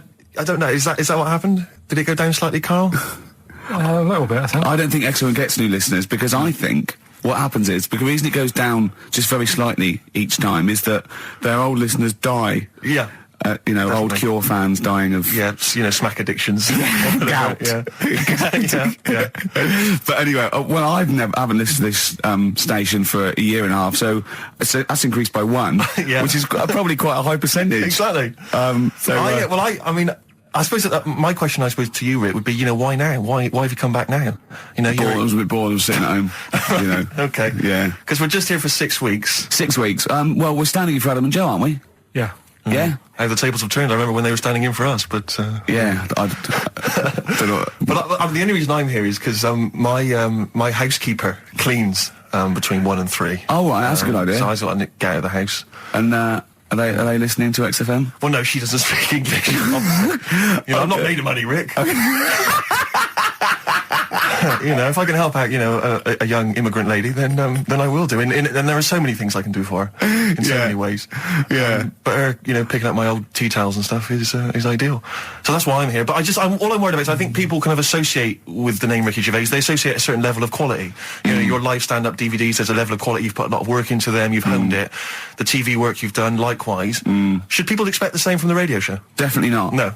Definitely not. those things that, you know, you sit down, we sit down, we write them for a long time, write them for a year maybe, then film them, and we worry about everything. This is, I'm not even sure I'm talking into the mic at the moment. I was actually doodling, as you saw there. Yeah. I'm eating a sandwich as we speak. Yeah. You know, although we do like music, that is true. That's absolutely right. Should we play some great records? Let's play a great record now. Coldplay, Speed of Sound. Steve, I know you like an insight to my musical taste, Always. But that's my favourite Coldplay track of all time. I just thought I'd just throw that in. Not a fan of clocks? No, I think I've overplayed Parachutes a little bit, and but that's my favourite one. Like it. I'm afraid to say I'm a bit of a Philistine when it comes to Coldplay. That sounds the same as all the other ones. I'm sorry to say. Oh, you'll have to meet these boys one day. Yeah, and well, I'll tell them to their face. I don't care. A little bit rock and roll. I don't care. Well, I'm Ricky Gervais. That little funny little Wurzel type voice over there is Stephen Merchant, and with us our producer Karl Pilkington. All right. All right. Whenever we say producer, of course, that is in inverted commas. Yeah. Done with the fingers. Well, he didn't have it. I wanted to play some off my iPod today to record it because they didn't have it here. It's a great track called Anthony and the Johnsons. He didn't even have the lead. He went, right, it's difficult. And he went, is it any good? I went, yeah, it's really good. He went, well, why haven't we got it here already then? Oh, that's the paradigm, is it? If XFM hasn't got it, it's no good. Four Non-Blondes doing well, is it? That's still in the cupboard, is it? Unbelievable. We're a little bit annoyed today, aren't we, actually? I'm really annoyed. Yeah. All that stuff we did last week, that Landau sent us some sparkling wine, and we thought, right, you shamelessly plugged it. Yeah. How many times you mentioned it? I About must have 20 mentioned it times? about 20 times. Well, the finale was hitting Karl on the head with a cork. That's on the website, by the way. Okay. RickyGervais.com. Go there and see Karl being hit in the head with a cork, right? Yeah. We said, look, send us free stuff, we'll talk about it. Nothing. The cupboard literally is nothing. empty. The cupboard is bare. No one has thought, I tell you what, there's those guys from The Office. Yeah. I mean, let's be honest, Rick, we are taste makers. We're Yeah. opinion formers, you and Yeah. I. Yeah. And you'd have thought if anyone was going to send us some free stuff, yeah. you know, it makes me unbelievable. fume. And do you know what it is? It's because people, PR people and that, they've realised no one's listening. But not only are we going against all our principles and losing our dignity just for some free stuff. And integrity. And integrity, yeah. We're going against XFM policy because obviously they would have got thousands of pounds for Landauer to be mentioned last week. On, 20 times. No, it wouldn't. Thousands. It's 40 It's quid, isn't it? XFM, Rick. It's 40 quid. Yeah. For 40 quid for a 9-minute advert. Exactly. So advertise your quality stuff here. Yeah. Jeff's Garage. Cheaper than some other garages. Anyway, actually, if Did there we is play a... an advert once for a tattoo parlour? Yes! Do you remember that? I'm sure we played an advert for a tattoo parlour. What tattoo parlour can afford to advertise on a radio station? Unless it's a tin pot one like this. Oh, God! Oh, I've got some good music today, though, Steve. Oh, really? I hope so. I'll be the judge of that. Go on. Yeah, well, AC/DC. Oh. An Honest Mistake by The Bravery on XFM 104.9. I'm Ricky Gervais, with me Stephen Merchant and Karl Pilkington, Yeah. our producer. In inverted commas, heat put. Yeah. They know. They know. How you doing, all right, Karl? Yeah, didn't they also write something about me bald round head? Yes, perfectly round little bald man head, they said, so... Because you need to know that when you listen to the radio on that. Really matters what my hair's doing. Your hair, have you given it a little short polish? Because you look like a cue ball at the moment, and you've had a shave in it. I've never seen such a round head. It actually looks like a plate with ears. Yeah, well, for those that have never seen Karl, I actually, if you remember, I think he looks a little bit like Mr. Spoon from Button Moon. He does. If you've ever seen that show, and also he looks like, you know when they say they find with a little 4-foot human and it's actually 500,000 years old and they give it a name and it's the first, Australopithecus into. Right? He looks like one of them as well. Perfectly round little. He is the missing link. He looks half human, half monkey. Because he's got a slight slouch as well. So Yeah, it's I know, like yeah. those pictures where you see it going from an ape to a man. He's one of those in the middle. Yeah, and of course his monkey hands, his hairy little wrist to those skinny little things that he can get oranges out of holes with. And it's unbelievable. Why are you so all shaved and polished and everything? Got a wedding. What? Got to go to a wedding today, so thought I'd, clean myself up a bit. Yeah. Shouldn't you be wearing a suit or something? No, I'll go home and put something on. Oh, okay. But, Suzanne said, make an effort. I sort of had a shave and that, and then I came out of the bathroom, she said, oh, your head looks a bit sort of eggish. She's right. She always worries about when I have a shave, because I just, That's your girlfriend, Karl. I know. Saying that. Just think. So don't worry about Heat saying it. The funny thing is, it's Boyd Hilton, I think, of Heat that wrote it. And he's got a little bald head. Yeah, no, don't slag him off. Yeah, but on the end of his review, does it say, written by Baldy Boyd? No, because it doesn't matter, it's a magazine. Don't worry about it. Looking forward to the wedding? A bit boring, isn't it? But you gotta do it. They're probably listening. Should we do a shot? No, it'll be a great day for them, but I know what will happen. Suzanne will see, all the fuss and that, and then she'll get ideas and have to let her down and all that. Why is it you don't want to get married again? I always forget. It's just... who's it for at the end of the day? I've been with Suzanne for 11 years, right? Sure. We're happy. Well, I am. That's what counts. You're never happy. I am. I'm all right. Yeah, no, I know you're happy with Suzanne and everything, but apart from that, you're never happy. You are the most grumpy, moany thing in the world. I mean, I get annoyed, but I'm always happy. I was annoyed here. I was happy coming here, but there was a bloke behind me walking and scuffing his feet. He had a pair of those stupid skulls on, and he was clicking and scuffing. Wear some shoes. You don't have to click. Pick your feet up. Flip-flops annoy me. But I'm happy. I'm just annoyed. You are just like, oh, the world's on me. It's rubbish, this. I know the world's great. It's just sometimes people annoy me by being there, But Steve said I should be locked in one of those towers that princesses used to be locked in fairy tales, because everything annoys me. But you're grumpy. I'm not. I'm all right. Oh, right. Okay, listen, we better play a record soon. But coming up, Steve, I went away with Karl. Okay, it was a little present from Jane. It was a golfing day, and I could take someone. Took Karl. It was a brilliant day, absolutely brilliant. But it ended with us sort of drinking and chatting, and me saying, "Right, I'm going to bed," because Karl said the most ridiculous thing he has ever said. Think of that. That's something. Oh, sometimes, Karl, I think you're on another planet. Here's the only ones. Foo Fighters, Best of You on XFM 104.9. I'm Ricky Gervais. With me, Steve Merchant. And Karl Pilkington. All right. Karl's had a bad week. I'm going to say it straight away. He tries to rule out stress in his life. Yeah. But he's had a bit too much stress this week, haven't you? One, a phone call from his mum, stressed him a little bit. Right. Something he said in a magazine about his auntie. Okay. Came back to haunt him. Auntie Nora? Auntie Nora, yeah. Don't name her. No. Oh, she knows who she is. No. Okay, we won't name her. Right, we just say it's the one who farted for 5 minutes, and as he saw a skirt when he was young, and I found it like a split tennis ball. So it could be any of me aunties. That coming up, and also a bloke in Times Online, Chris Campling, did a review of the show, right, and basically said that Karl Pilkington is a creation of Gervais and Merchant. Well, if only that were the case. He said. He started off saying he liked the show. Yeah. He was excited. Said it was a good show. A lot of the jokes. I'm already questioning his critical faculties. Yeah, exactly. And basically said that we didn't contribute much, or seemingly didn't seem to contribute much, and we couldn't sort of like ad lib or anything. We just laughed at, particularly me, laughed at Karl Pilkington, who was coming up with some quite funny stuff. Yeah. Right? But then he does a twist on it. He goes, but the thing is, we're the puppet masters. He's a created person. We've created the persona Karl Pilkington for our own amusement. Right. He bases this on simply that we talked about... What was it we talked about? The Chinese not aging well, and he heard him talk about that on my DVD. But clearly I say, Karl, remember when you were talking about that? It's a news, or remember in the week, and so he thinks it's all scripted now. Imagine if this show was scripted. I'd be ashamed. Yeah. If this show was scripted, I would send back the BAFTAs for the actual shows we've written, and I would say... I'm having a go at Chris Campling. He's nice about our other work. He likes The Office, and he likes my stand-up and everything, and he likes the show, but he's saying...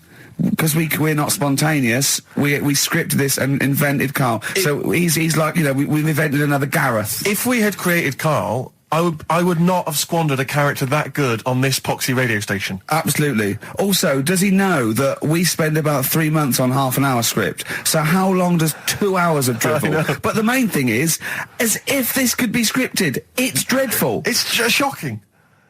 Or maybe this is scripted. Hang on, you've lost me there. Let me just check the script. Maybe Chris Campling does not exist. Maybe I've made him up. I don't know what to believe. See, the name doesn't wash with me. What was his name? Chris Campling. Sounds odd. That's something that I made up, isn't Campling's almost like a joke. It's almost like a gay name, isn't it? Oh, he's a Campling. So I think this is scripted. Yeah. I think I've probably made this whole link up, and Karl is a creation.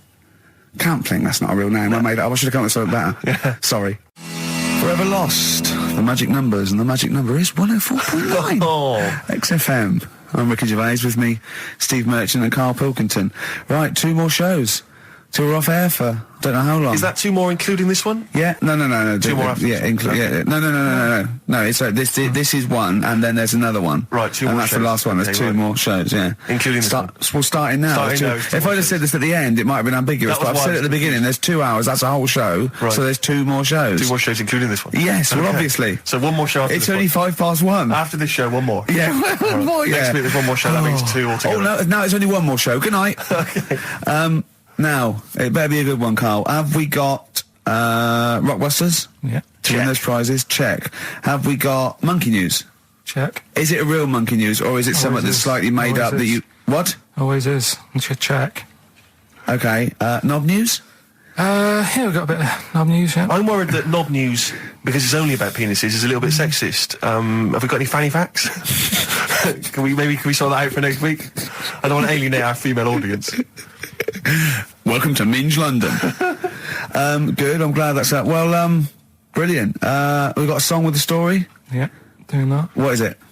I don't want to sort of tell you what it is yet, because the song isn't that great. Do you know what I mean? It's not a song that's like an XFM song, but every time I hear it on, say, like Magic or whatever, yeah, I have an argument. 105.4. Yeah, I have an argument with Suzanne that, you know, what I think it's about, and she says, don't be stupid, it's not about that, and I'll say, no, it is.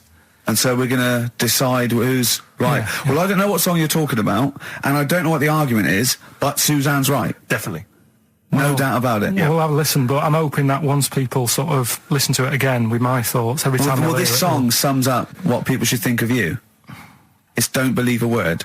All right? That's the sort of links I'm capable of. If that doesn't bag us as Sony, then nothing will.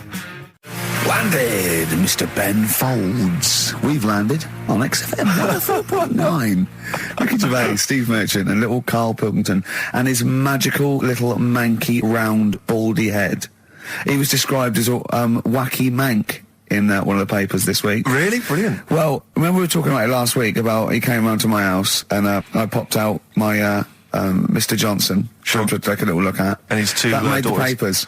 That made the papers. Wow. What paper? It wasn't front page of the Times. It must have been like the Daily Star or something. Just squeeze Live 8 on the second page. Yeah, so Wacky Mank. Wacky Mank, that's Wacky great. Mank. Wacky Mank. We had an email from someone that reckons they remember you from body popping round Salford Way. Yeah, Eccles Precinct, apparently. You know that, don't you? I wasn't doing it round there, though. What do you mean? I was round Stretford. Arndale. And what were you doing? What sort of body popping was it? Just a bit of everything. Caterpillar. Bit of moonwalking. Do you have a little piece of line you used to carry around? Well, mates had that. Right, you didn't borrowed theirs. Were you any good? You weren't breakdancing, well, you weren't spinning on your head and stuff, you were more body popping. Well, I hope he wasn't spinning on his head, because, you know, that can sort of give you little brain damage and things. Well, it can give you brain damage. Also, it can wear your head down, and also it makes your head perfectly round. Yeah. Because the gravity is pulling on. But if you keep on doing it, obviously it's going to wear your hair out, yeah. So you become sort of like a... Stupid, bald, and roundy-headed. Yeah. So I very much doubt that you did do any of that. Did you, Karl? Didn't do any of that. Well... So you're shooting off in a minute, aren't you? Well, yes, because we were trying to make poverty history, Karl. Yeah. People are making poverty history all over the place. They're putting on a wristband, and it seems to be working, because I haven't been poor for ages. I haven't been poor. And Alex had a stop bullying. Alex was wearing a stop bullying wristband, and as he himself said, he seems to have sorted that out. You haven't been bullied for I haven't ages? been bullied for years. So wristbands work. I saw one in a shop window the other day which said, stop child abuse. And I bought one, obviously, because a lot of people say, you know, does it make a difference? But it was only £1, and I'd only spent it on kiddie porn. So, you know, I think I've made a little difference there, in a small way. On a serious note, though, I like the idea that child abuse, if you're a paedophile and you're walking along the street in your Mac, right, you got a puppy in one hand, a bag of sweets in the other, and you see this wristband, and you go, oh, stop it. Oh, okay then. Yeah, I thought before. That's what I think. Okay, fair enough. Yeah. I won't be doing that again. Yeah, he was hanging around in Topshop for unsavoury reasons. You saw them in there for only £1. Carl, we haven't got long, have we? We've got an hour and a half because we've got to shoot off. I've got to shoot off down to Live 8 and introduce Rem. So we got a lot to pack in. We got the Rockbusters, and then we give away. I just saw those. I'll finish the sentence in a minute. I look forward to it. I'm getting excited. Yeah. I'm getting excited. So we got so much to pack in. Yeah. I haven't got time to finish all my. So listen, right? You know the things we're giving away. The signed little Homer. The Nigel Tufnell thing and the Flanimals, right? It looks brilliant. They've done a brilliant job, the people here at XFM. So take back all you were saying about them, Carl. And also we should say as well, you've still got a chance to win that, because if you get today's Rockbusters, you go straight into the hat for the big draw, so you've still got a chance to win all those top prizes. Play a record. Bit of Monkeys. Yeah. 104.9 XFM. You alright? This is Karl, producer of Ricky Gervais and Steve Merchant. They're not about today. Ricky's on holiday. Steve couldn't be bothered. So I'm left here with all the DATs. That's a digital audio tape of all the shows they've done since they've been here over the last, I don't know, year and a half or something. So we'll play you some of the best bits. All right, so here's the first bit. I had some exciting news this week, Carl. You'll be pleased to find out. I'm worried that you might get a little bit jealous, because it's obviously going to impact on your world quite strongly. Because I know you think you'd like things to be quite samey. You like the status quo to be maintained. You like the fact that in the past, we've had some crosswords. Because I remember. What did you think of me when I first walked in? When I first came in on the first day of XFM? I don't know why you're making a big deal out of it, because I'm just being honest, though. I'm just being honest about a lot of people who see you for the first time sort of go, well, he's a bit weird. I know that, Steve, that you brought it up, and then you're again. But I'm sure that wasn't what he said before. No, did he say before? Well, he's a bit weird. Yeah, well, he looked at you, and I knew. I could see by the look on his face. You know when you know your kid, and your kid's sort of scared of something, and they go, "Why's your kid?" He goes, "Oh, he doesn't like pigeons or spiders." Right. It was like that when I saw Carl, and I brought you in, and I went, "What do you think of that, Carl?" I could see the look on his face that he was disturbed. Sure. And then, as he said, you get used to it, don't you? Yeah, you get used to it. And you have changed a little bit. Your hair's a bit smarter now, and you got some nicer glasses and that, I think. Or I might have just got used to it. Whoa, don't bring it up, Steve. Don't look at me like that. So you say that you think some other people in the office thought the same? Do you know that for sure? Carl. Did you discuss it? Carl. Yeah, I think they do, yeah. Okay, leave it there then. But not just in the office, as you walk through the building. Oh, it's worse than you ever thought. Well, no, it's not worse than I ever thought, because as you well know, Ricky Gervais, what did I do on Thursday morning? Oh, is this the thing... For those that perhaps are not of the female persuasion listening, there's a magazine. Apparently it sells quite well. It's one of the sort of female, issues magazines. I think it's called Company Magazine. It's like your sort of, I guess it's a bit like your Moore or your Vanity Fair or whatever. Anyway, they run every year the 50 most eligible bachelors in Great Britain section. Ding dong, hello. Who's in there this year? In the 50, in the top 50 of the entire country. And then they vote, and they put them in order and see who's the most eligible bachelor. But that's 50 people, right? It always annoys me slightly, because bachelor, it kind of seems like a more sophisticated word for loser. Yeah, doesn't it? Which always sort of unnerves me slightly. And also they try and do a different 50 every year, so they're getting pretty desperate to get different ones. No, because also a lot of people who are sort of like successful, are married, so there's very little to... No. There's a huge... I don't know if this is international. It could even be international. I'm not sure, actually. So I could be up there with the likes of Justin Timberlake, etc. So Fred Durst... Yeah, that sort of person, So anyway, this is what's exciting, right? Although I'm slightly frustrated, because they were telling me that last year, all right, because what happens is the readers of the magazine, they vote for who they think is number one most eligible bachelor, right? Last year, the prize was a 2-week trip in the Bahamas.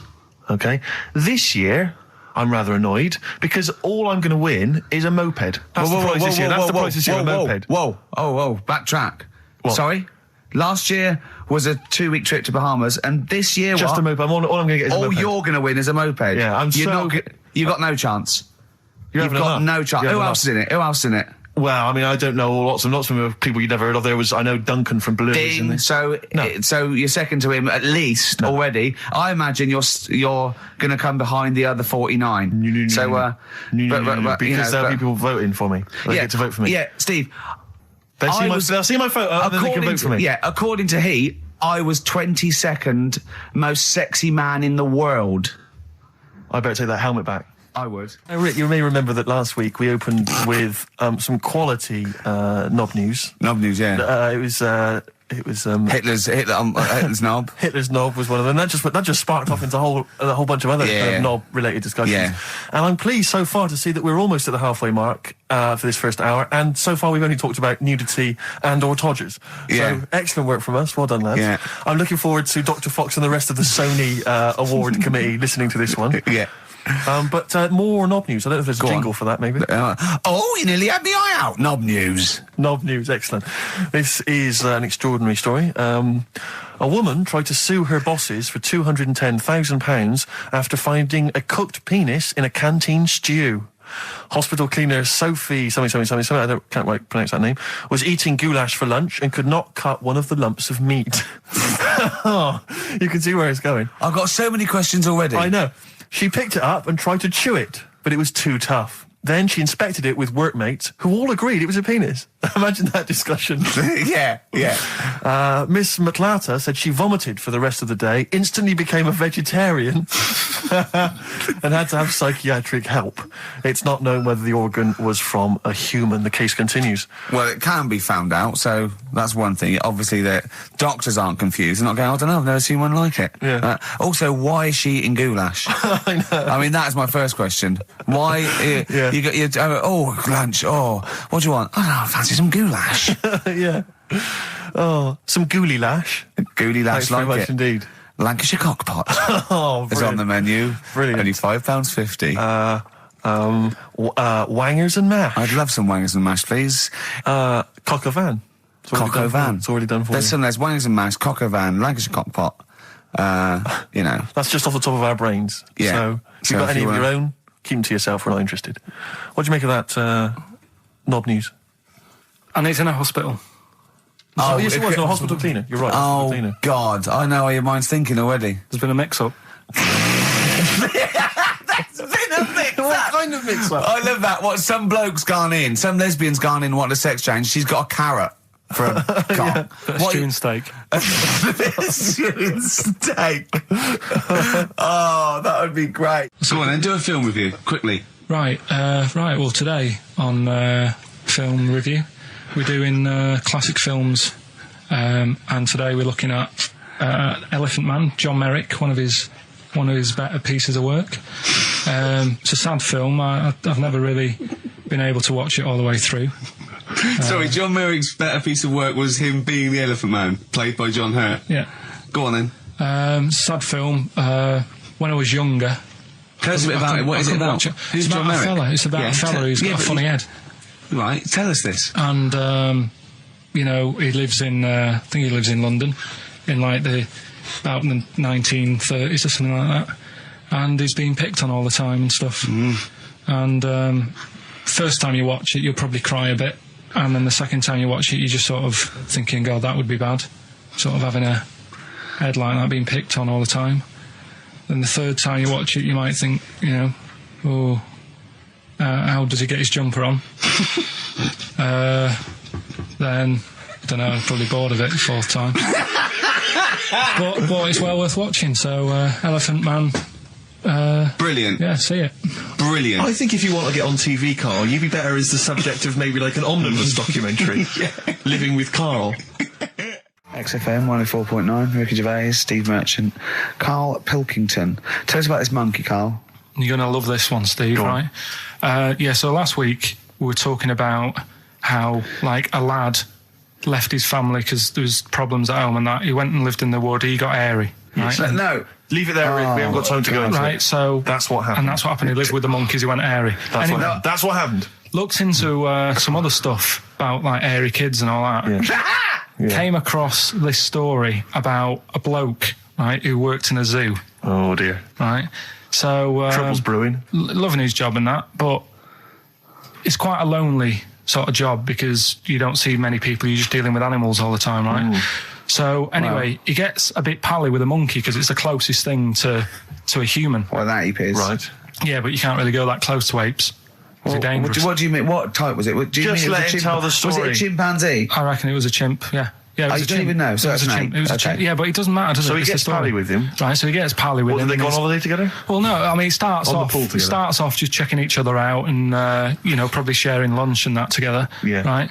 Anyway, this goes on for a while. They're getting on well on that, and then after a while, right, the monkey starts sort of imitating him a bit more and sort of walking upright. Oh God. Yeah. Right. So he thinks, oh, that's a bit weird. Anyway, they get on really better and what have you. So he thinks he could live at home with me. Because we're getting on a storm. Yeah. Right. So he takes him home, and before Is this the beginning of Beneath the Planet of the Apes? I think it is. I think you've seen this on video. I'm worried because he's already imitating him and they're moving in together. I'm thinking it's maybe a bit like Single White Female.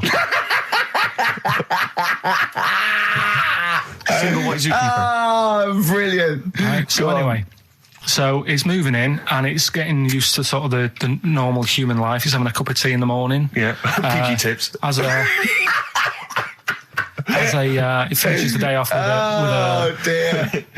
Finishes the day off with what? He doesn't have to move a piano at one point, does he? Finishes the day off with a little brandy. Yeah. What, he pours himself one. Is he wearing a smoking jacket? I'll tell you what, Carl. You're a maniac, Listen, mate. no, this is why it attracted me. It's amazing, right? So he's having his brandy and that, loving his life. Next thing you know, he sort of I don't know if he loses it or he gets shaved, but the top half of his body is hairless. Right, apart from his head. Right, so he's got a nice. So it's the head. opposite of the kid. Well, no, Yeah, this is what I'm saying. that would happen. Right. Well, hang on, but so you don't know if You he don't was even shaved know. or if it's How did it say?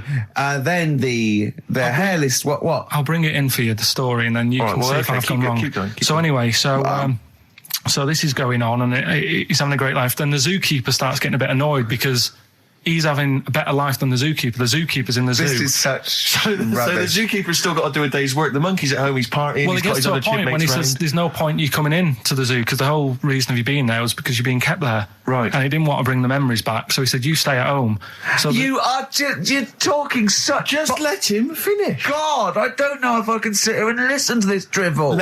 I'm fascinated. It's nearly over anyway, right? It sounds extraordinary, Carl. So he's walking upright, he's having a tea in the morning, finishing the day off with brandy. Gets a bit out of hand, only tries it on with the zookeeper's wife.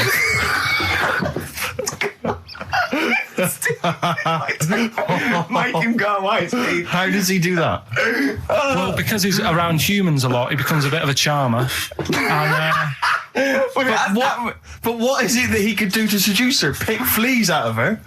he didn't say. He was built. Yeah, he's well done. So what about that? What do you mean, what about it, Carl? It's obviously not true. I don't understand how... I love the fact he becomes a charmer. He's got better taste in brandy. Exactly. And what was it that he was doing that seduced her? I don't know. I thought maybe because he was at home more than the zookeeper was. But what would he be doing, I Carl? love the fact that- He's not going to be talking with her. They're not going to be playing like, Trivia Pursuit. Maybe she liked the silent type. He didn't go into that. He just said that's when the trouble started. Carl, play a record. Right. Is that what Suzanne did when she brought you in? That was Radiohead and They're There. We're Not Here, all right? Pre-recorded. Coming up is one of Carl's little things. Enjoy it. Something else we're giving away. The Shining. It's more throwing away, isn't it? Once again, is it on video? Once again, it's on VHS. Just because you buy it out of your own money, Carl, stop being so mean. And I want to watch it tonight because it's one of those films that... So you're going to watch this video and then you're going to send it to someone as a prize? Yeah, it's one of them films that... Sorry, what you just said yes to that without blinking. Well, yeah. You don't think, like, Les Dennis doesn't have a quick go in the car on Family Fortune before he gives it away? It costs Jim Bowen has $5.99. a go at those his and her towel racks. It costs $5.99, Carl. Okay, this is Carl in the classic The Shining. And what's the question? Well, we might ask that afterwards. Okay, then.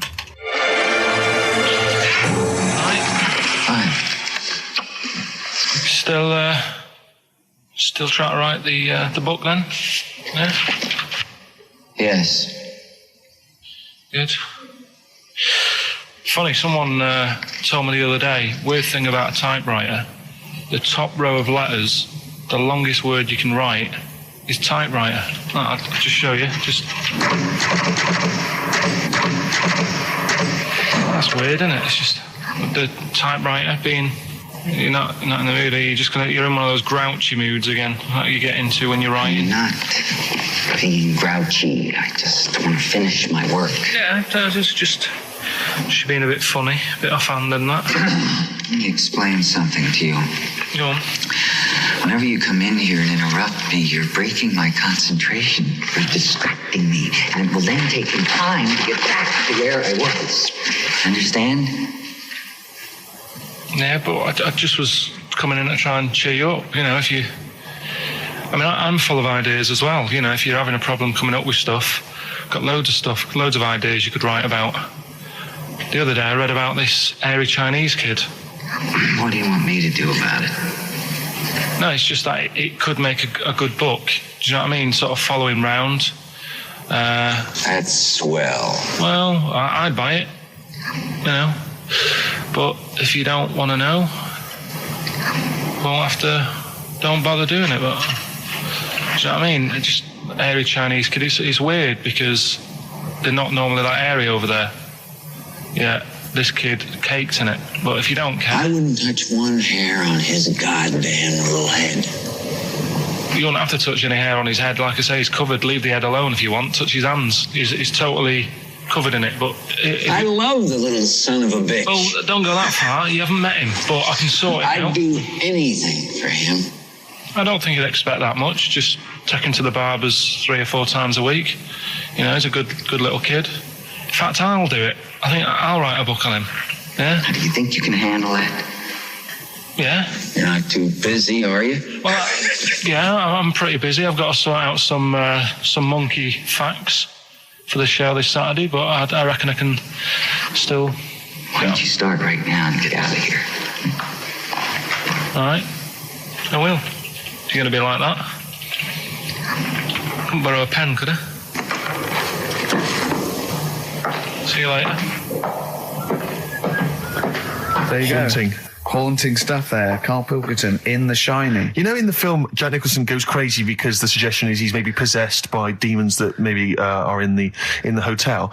But, you know, if I was stranded in a desolate hotel, removed from all human contact with Karl, I'd go mental with an axe without being possessed by demons.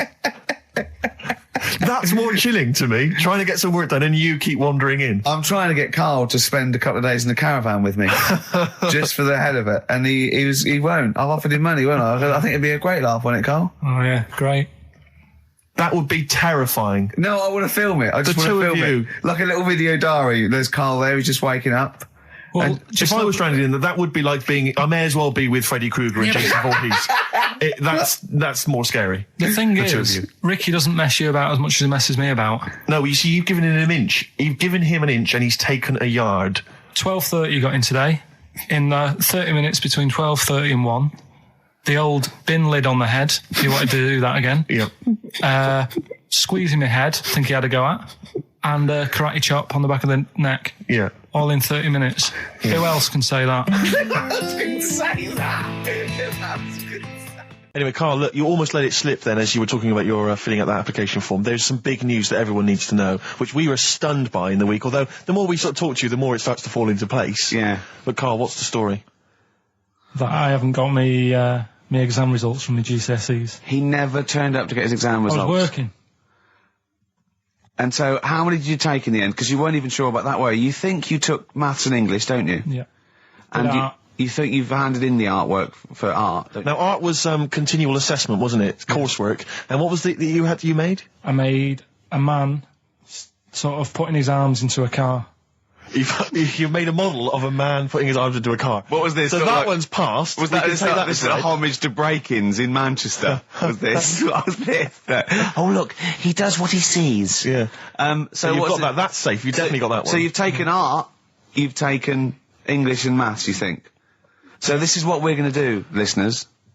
We're going to try and find out his exam results for him, and tell him next week. Live on air. We're going to call his school, we're going to try and track him down, and we are going to have a little envelope, and we are going to give Karl, at the age of 29, his O-level results. GCSEs, yeah. Now, Karl, so you took maths, yeah. You took English, do you remember turning up to do those? Do you remember sitting in the room filling in the forms? Yeah. Okay, and how did you feel you did? I don't think I did well. You don't think you did well? Did you revise? No. Why didn't you revise? Because I don't really believe in it. Okay. Well, it's just that if you don't know it, then you don't know it. You shouldn't have to start looking at a book. If I went to like the hospital, yeah, and the doctor said, "Oh, you need your appendix out," but hang on a minute, I've just got to read up on it. Yeah.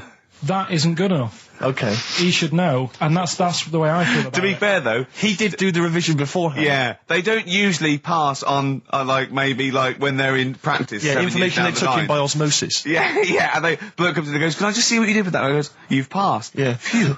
That's a good one. Yeah. Good job I watched Casualty. You don't talk to anyone, do you, in the week? You just hide in your little sound booth thing, and you really don't talk to anyone, do you? Much? Not really. No. I mean, you might call up. Yeah. But no, I keep myself to myself. Yeah. Then you don't get bogged down in the office politics and stuff. Yeah. Is there a lot of office politics here? I don't know. I don't get involved in it. Oh, yeah.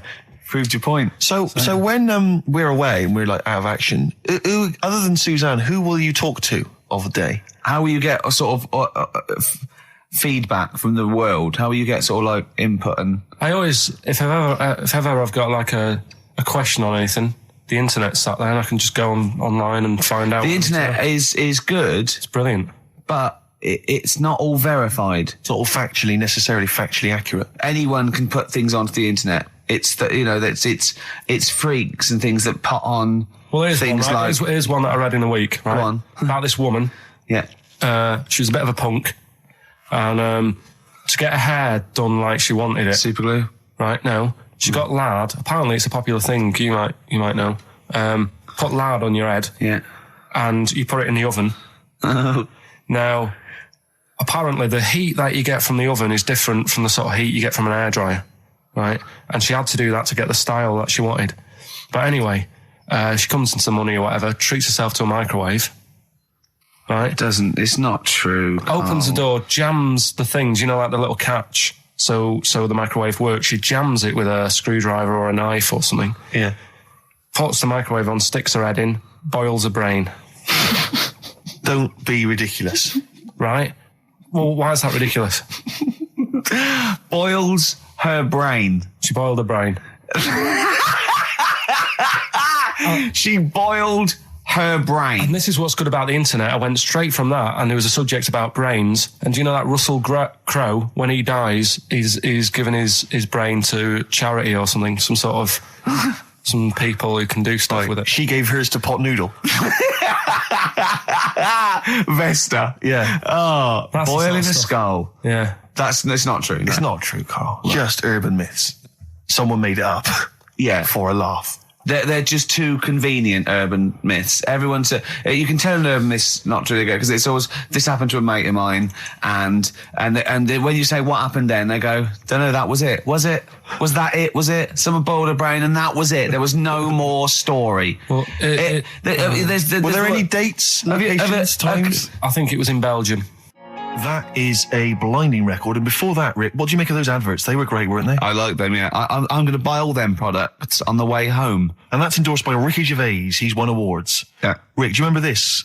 This was a hilarious moment. No, you'll remember this when you hear it. It was when Karl said something that was basic. Well, I think for a lot of people it sounded like a lot of old bollocks. Man grows penis on his arm. I mean, why people are constantly losing their penises around the world? I have no idea. But why? I didn't realise it was a bit. What do you mean why on the arm? It's just a graft, isn't it? Yeah, but put it on like your buttock or your side. You can't wear a short sleeve shirt. Why do they've done that before? I don't understand it. Why not just graph it onto the side of your leg or something where it's high up, close to where it should be? I don't know. To get it used to the environment, like when you were released a duck into the wild. I've never understood that. If there's a doctor, again, we had a doctor last time. There's someone who can let us know why they put it on the arm. So they can keep an eye on it, presumably. He's not going to work with this knob on his arm. He's probably in a hospital bed and under examination. Right. So what do you think? They pop the knob on the arm, say, come back in 3 weeks. What do you do, by the way? I'm a mechanic. Keep the knob, keep the long sleeve shirt, because the blokes go, why have you got a knob on your arm, mate? What are you talking about? He doesn't go back to normal as a teacher. Sir, what is it, Simpkins? You got a knob on your arm. No, don't worry about that. Do your maths. What do you think this bloke's walking around with a big knob coming out of his arm? Why on the arm? So they can keep an eye on it. So it's not... But if he's in bed, just get him to not put any undies on or whatever, and just have a little sly look at how it's going. Even in hospital, if you're in a shared, like, little hospital room, people going, oh, I've had heart problems, what's your problem?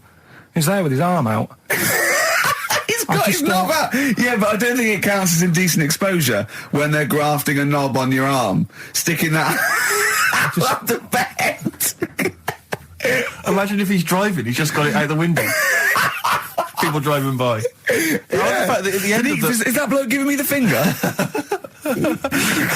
At the end of the man grows penis on his arm story, it says, a Moscow surgeon said the man will be able to have sex in a few months. He said, women will never suspect. But what kind of a doctor talks like that? Yeah. I'll tell you, it's his cock now, seriously. The birds will never know. He'll be able to go berserk. Yeah. They'll never realise we grew it on his arm. That is unbelievable.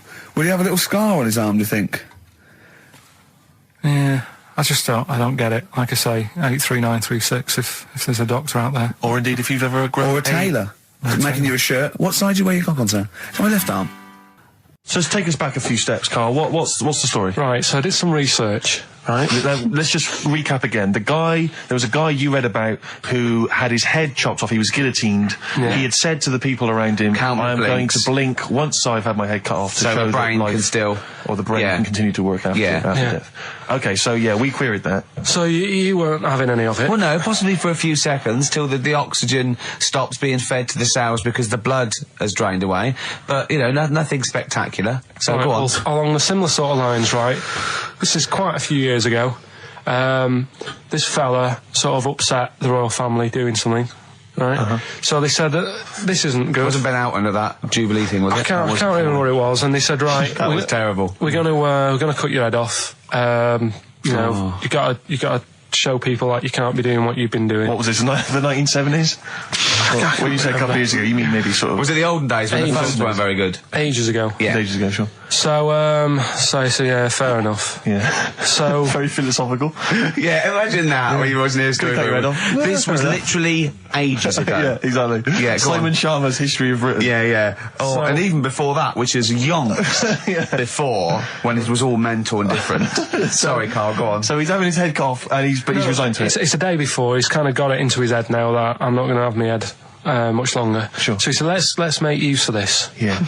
He said, I wonder how long, the body can stay alive without my head on it, right? So they were like, I don't know. So, Who were? So... The jailers? Whoever he was asking. These jailers with one eye. Yeah. Get out, pal. So he said, no, wait a minute, I've got an interesting scientific experiment, jailer. Well, fair enough. What is it? So, he said, what I want to do, right, he said, surely it's my last right. I'm going to be dead tomorrow. Sure. So, let's do a test. He didn't draw it out this long, did he? Yeah, he said, let's test this out. He said, do us a favour. He said, it's my last day. What I want you to do is, you're going to cut my head off. Let's put a white line on the floor. Right. And see if, because there's no point asking how far he can sort of walk without an head if there isn't a line, because you don't know what to count. Do you know what I mean? If he loses his head and he's running around all over the place, you can't really count That's that. not impressive enough, yeah. So they said, let's make a white line. Sure. Yeah. Who said this? He did or they did? I think they started to join in with him and saying, well, let's make this a... Sure. You guess it. Go on. So, they got Norris McWhirter down. The Guinness people. Oh. Yeah. So they said, let's get this white line. Yeah. And dedication's all he needs. We'll do this tomorrow. And he said, all right, then I'll see you in the morning. I'll see you in the morning. Night, sleep tight. Bye. I love the fact that Karl knows exactly what was said. That's beautiful. Yeah. He doesn't know the story or what order it is in or when but it he was. knows exactly what was said. But he knows the intricacies. All right then, see you in the morning. Bye. Oh, kissy. Oh, I'm not like that. Oh, you joker. Don't let the bed bugs fly. Yeah. Anyway. So he gets up. Do you want a paper tomorrow? No, I'm all right. Go on. he gets up and they say, right, you know, today's the day and that. And he said, well, you know, I've got used to the idea. So here's a white line for you. Got used to the idea. Go on. So they go, right, are you ready then? And he said, I go on. And they cut his head off. And the body walked 32 steps without a head. Wow. 32 steps. Incredible. And that's the lesson, really. Did it get as far as it walked along the white line, did it? Yeah, it stayed along the white line, did 32 steps, and then started to stumble a bit, and it just fell over. Yeah. But, you know, it was a test that your body can still keep alive for a little bit. Yeah. When you've lost your head. Absolute twaddle. Absolute twaddle. What do you reckon you can do then without an head? How many steps? Nothing. There'd be muscular spasm, right? Yeah. It would twitch a bit. It would, yeah. You could not distinctly take 32 steps. The body well, don't... Yeah. Is the doctor still on the line? Yeah. The fella that bought 6 parrots. Yeah. And, you know, you could have got 32 steps. Right, so you don't beheaded believe man that. doing a bit of line dancing. Right, you don't believe that, but something that you do believe that a cockroach can live a week without an head. It can. Slightly different kettle of fish there. Why? Wow, insect to human is what I'm thinking. Yeah, that difference. There's not that much difference in Well, of some course there insects. Do you know that a snake has a heart and lungs and kidneys and stuff? Go on. No, well, I'm just saying. So? You're making out as if like they're a totally different like Species. I am making that up. I mean, call me old-fashioned. Do you know what you're talking about? I don't want you embarrassing yourself, Rick. Yeah, I am suggesting they're totally different beings. Yeah, that is. Yeah. Now, Karl, the cockroach is a very different thing. The interesting there is that it lives without its head, because a lot of it's on. There's some of them are phototropic, chemotropic. Some of them just literally have irritation and muscle memory. I mean, they do have a central nervous system, but it's very different. So if you lose the head, it bypasses a lot of that anyway. All this is running around. The reason it dies is because it can't take on water.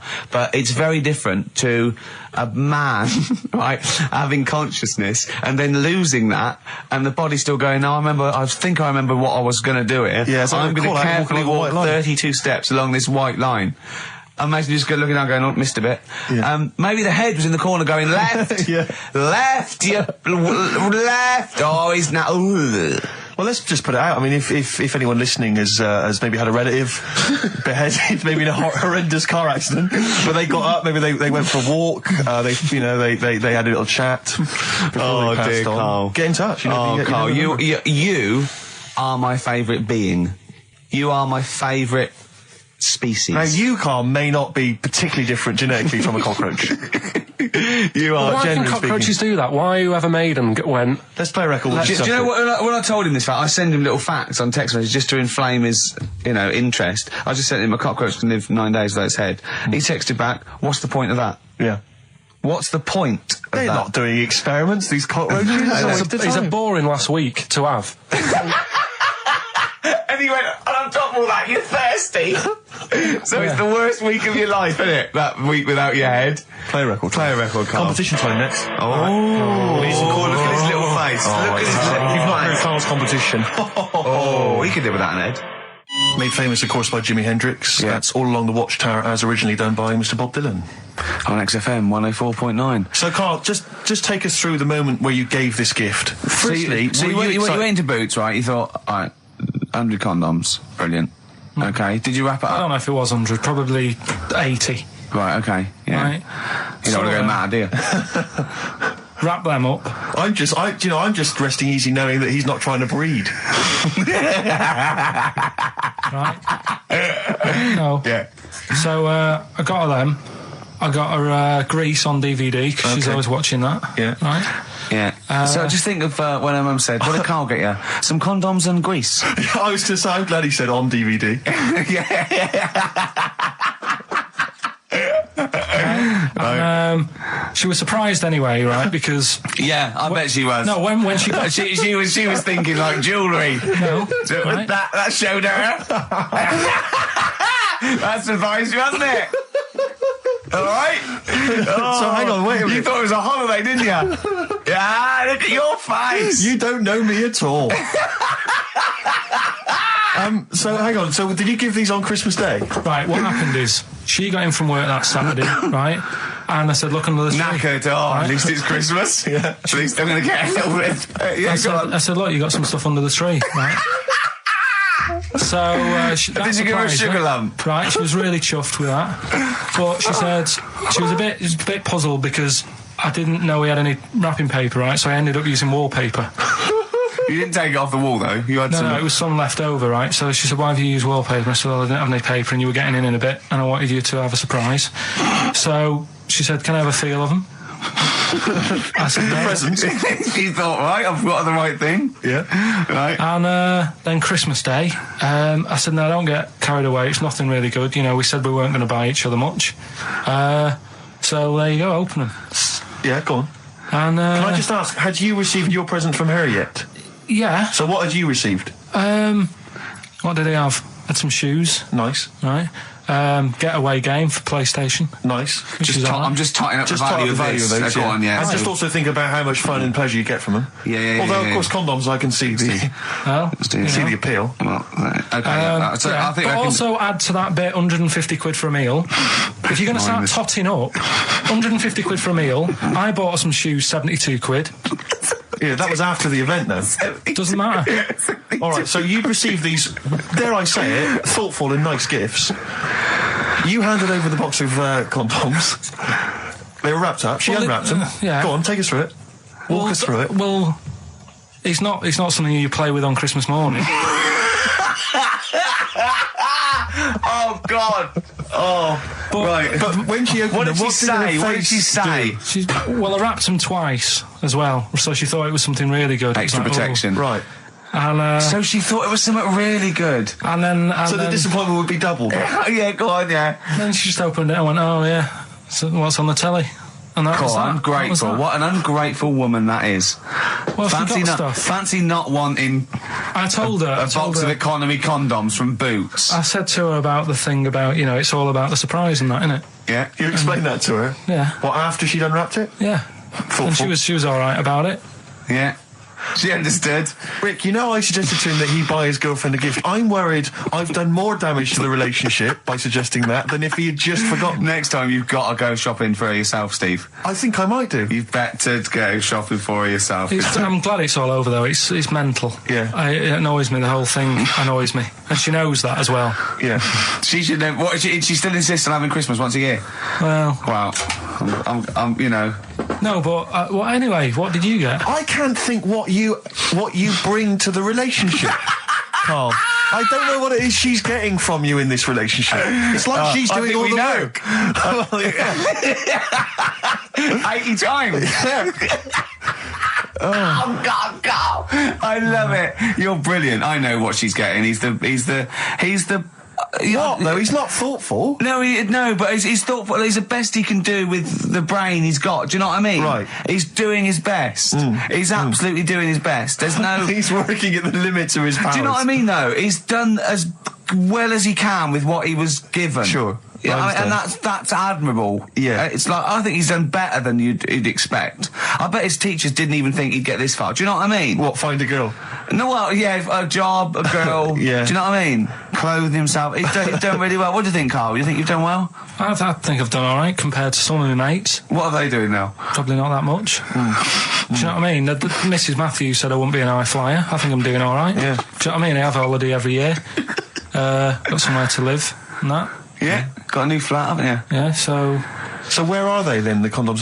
Did she show them to her family and friends? No. Take them into work? Look what Karl got me? I'm surprised she told Ricky, actually. I was a bit disappointed in that. Yeah. Because I didn't go shouting around. Well, she was so excited, Karl, clearly. She was just so pleased and proud. Yeah.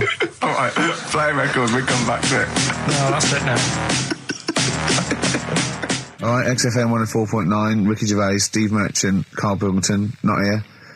It's the best of. You've been voting in all week, sending your emails. So here's the clips that you wanted. Something I watched the other night, that was good. Again, you know, I learn stuff from the telly. I don't watch the news. Yeah, well, you don't learn stuff from the telly. I'll tell you what, though. You told us there's a fat baby in the world. Forget about them. There's a spider eats chickens and there was a fat kid. Forget them in Iceland, right? Yeah. We'll give them Rockbusters later to do, right? Iceland! But what's her name? I tell you what is interesting, Steve. I didn't know that much about it. Autism. Okay. Oh, good. With some more entertaining stuff on XFM 104.9. Just to cheer up people. Go on, then. What? Go on.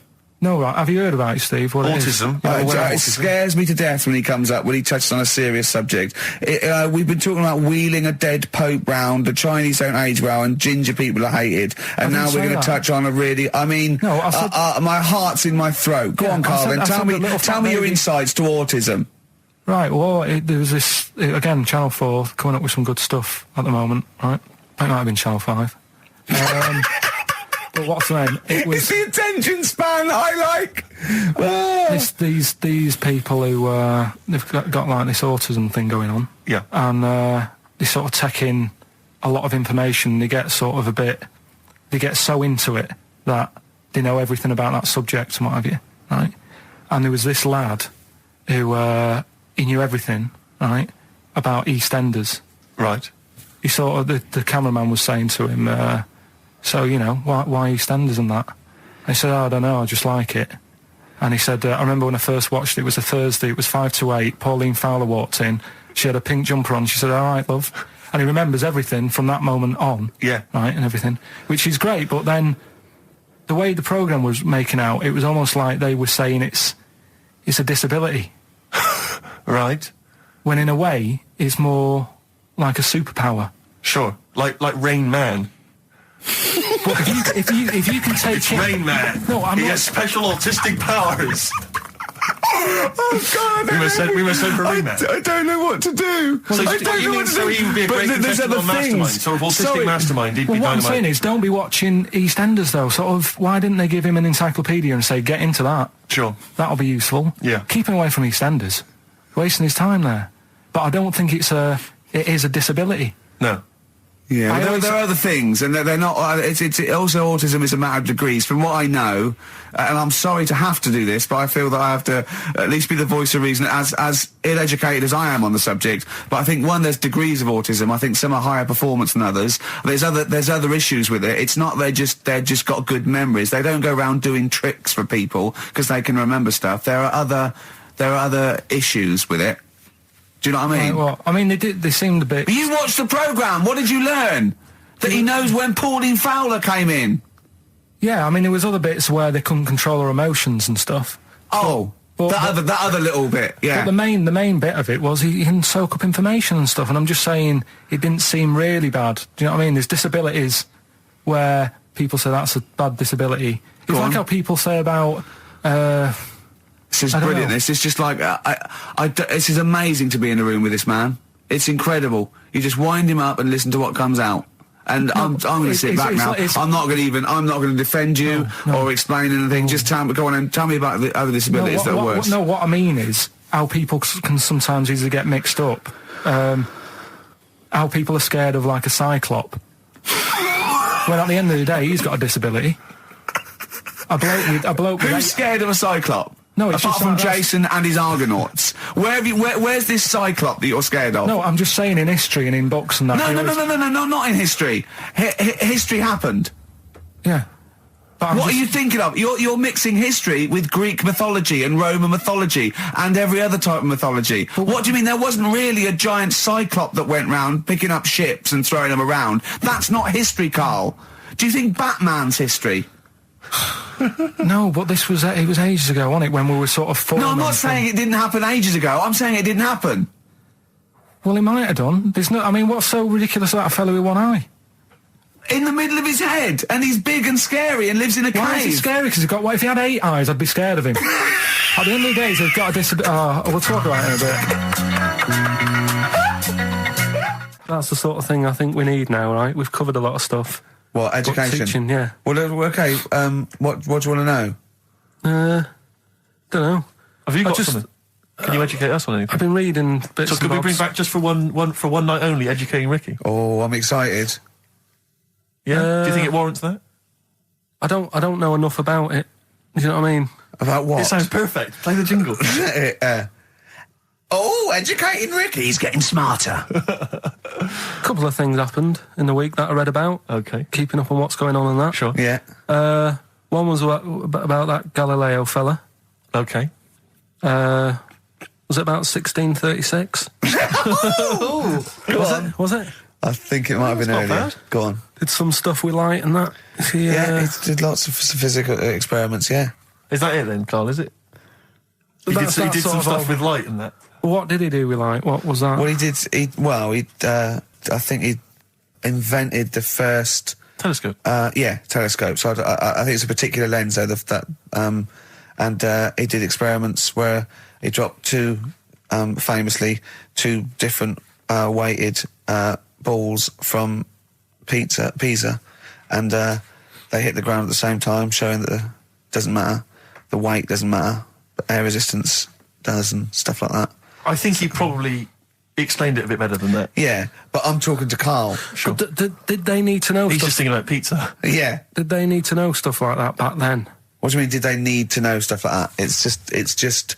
There weren't people going around going, I've got to drop these two things off the bleeding tower of pizza. I just don't know which one's going to land first. Yeah, I need to know. Why do you need to know that? Bring me Galileo. Yeah. It's for a bet.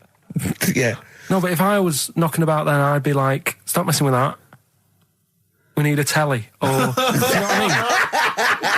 I bet he thinks the Flintstones is real. I know. That'd be brilliant. That's what I'd do if I was a caveman. I'd make a telly out of rock. Yeah. And a pelican and as a cement mixer. Ran along the road with. Yeah, exactly. Yeah, we need a car. Yeah. Well, we haven't really got the internal combustion engine. Can you stick your feet through the bottom? Yeah, just get me a car, for Christ's sake. Anyway, so I learnt that. And then... What? You learnt his name. Yeah. Other people I learnt the name of this week. Oh, if a chimp could watch telly. Go on, Karl, go on. Right. Badly drawn boy, born again. Right, just get this educating Ricky out of the way. So, Turkey, yeah. So what is this again? This is educating Ricky, is the tip included. Right. Apparently a fellow was on holiday in Turkey. He's just having a normal holiday. Weather's good. You know, he's having a good time. Waiters are all normal height. Yeah. He's having his meal. He hears a load of screaming going on in the kitchen. Hold on. Has his girlfriend wandered in there? And they do, with a stepladder. Yeah. the circumcised people in the kitchen, and apparently... What are you talking about? Whoa. Slow down. We were sidetracked there for a minute. What are you talking about? I'm excited about two things at once here. One, they circumcised people in the kitchen. Two, I guessed it was someone losing the end of their knob. He did, yeah. I started thinking like Karl Pilkington. Extraordinary. That is amazing. Apparently it was going on. It wasn't just a one-off either. Well, when I say a one-off, I mean they did it more than once. Yeah. Right. And there was it was there for a week, and apparently the first night it was quiet, and then the rest of the week, every day it'd be like having his breakfast, or even his lunch, or even his tea. Yeah. Right? He'd be doing it all day. Oh. You'd be hearing lunch and breakfast, fair enough, really. Yeah, circumcision at tea time. Don't do that. And apparently it's a tradition over there. You can't even make a complaint about it. It's like, well, you should have found out before you come over. See, I can't believe this is true. Sorry, I'm a little bit lost. He was in a restaurant, in a hotel, and there were people having circumcisions in the kitchen. Yeah. Is that right? I'm even worried that we're bordering on the racist here, suggesting that is tradition, that Turkish people cut the end of their cocks off in the kitchen. Yeah. At meal times. I think you're wrong, Karl. This just sounds ludicrous, Karl. No, I don't think it happens everywhere. Right. I think this just this hotel. Certain places. Certain hotels. Certain hotels. What is it, like 2-star? Yeah. Why did he go to the Foreskin Inn? It was his own fault, wasn't it? So that's... Sorry, that's it, is it? Have they closed? Wait. That's the story. You educated me, right? Once a fella saw some Turkish people cutting the tip of their knob off in the kitchen. Thanks very much. Thanks very much, Karl. Got any more? Well, there's things you can learn from it. Either don't go to Turkey. No! Don't have calamari when you're over there.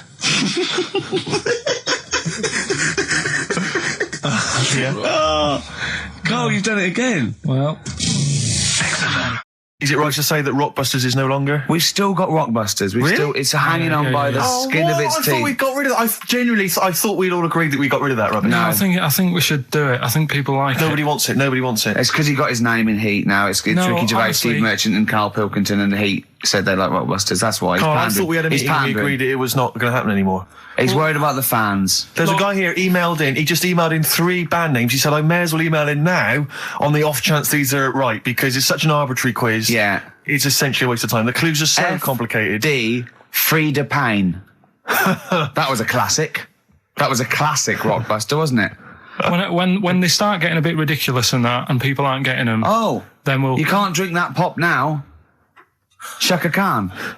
No. That was another piece of genius. Well, I think we've already reached that stage, Karl, to be I've truthful, only mate. just got in this river, and there's loads of logs. Justin Timberlake, he said river. Lake, he said river. Lake, he said river. Just few of the highlights of Rockbuster. Can you please promise that this is the last one today? Because it's really, I think it's bringing the show down. Steve, he can't promise he'll remember the answers today. How can he promise what's going to happen next week? I still think it's got legs in it. Let's just see how it goes next week. You're not going to bring it back next week. It's got to be finished. We've got to put an end to it. We've got to give it a sort of final sending off. Okay, I'll tell you what. We've got to smother it, Karl, for its own good. So, the competitions don't stop there, sadly. No. Rockbusters. Oh, God. Right, how about, we've got this other thing, right, this other music thing. Yeah. How about we make that part of it? How many competitions have you got? No, well, this is what I'm thinking, right, because we can, if you're not happy with Rockbusters, if we add a little bit to it, and they love the bit I've added, then we can slowly fade it out without them knowing. That's it. Do 2 of your Rockbusters and one of these. Right. Are these the prizes, Karl? They're the prizes. Well, let's do the prizes. Quickly go through them then. Yeah. All right, what we got here? Let's speed this up because I'm dropping off now. I think it's either warm in here or this isn't the most scintillating conversation we've ever had. Okay, firstly, there's a CD here. It's tracks that were sampled by various artists, including Jay-Z, Happy Mondays, and so on. It's the original versions. That might be quite good fun. Sure. I Love You. Let me see. It's a number of love songs. Yeah. You've got Blue featuring Elton John on there. Yeah. Chicago. Yeah. Nat King Cole. Yeah. Great, so I'm sure. Yeah. Retro Dance Masters. Oh, yeah. That's another CD. Dance tracks, obviously, on there. Oh, it's still knocking about. The Best Air Guitar Volume 2. Sure. Rubbish. This is quite good, though. It's Paul Whitehouse's TV show Happiness. That's the first series on DVD. We've also got Stephen Polyakoff's The Lost Prince. You can have that in your collection. Probably never watch it, but it might look like you're slightly classy and arty. And Is there subtitles? the best one-hit wonders album in the world ever. You got stuff on there like Nena, 99 Red Balloons, and M's Pop Music. So not that bad a selection, actually, this week. He's cut out some of the chaff. Right. Yeah, okay. So right, here we go. Rockbusters. Rockbusters, first one. We'll do 2 of these, and I'll play something in a minute. Right, first one. The Australian picks 2 blokes. What? The Australian picks 2 blokes. The Australian picks 2 blokes. The initial? Yeah, the initial E, right? And the second one, that builder's a bit... I've got that already. It's annoying. That builder is a bit cute. It's a bit cute. Yeah. All right. And that's BT. BT. That builder's a bit cute. Yeah. And the Australian picks 2 blokes, E. And then what I'm going to do now is play some sound effects that make up a song, and you've got to guess what the song is. Go on then, right? just do it and then the shot. Here we go.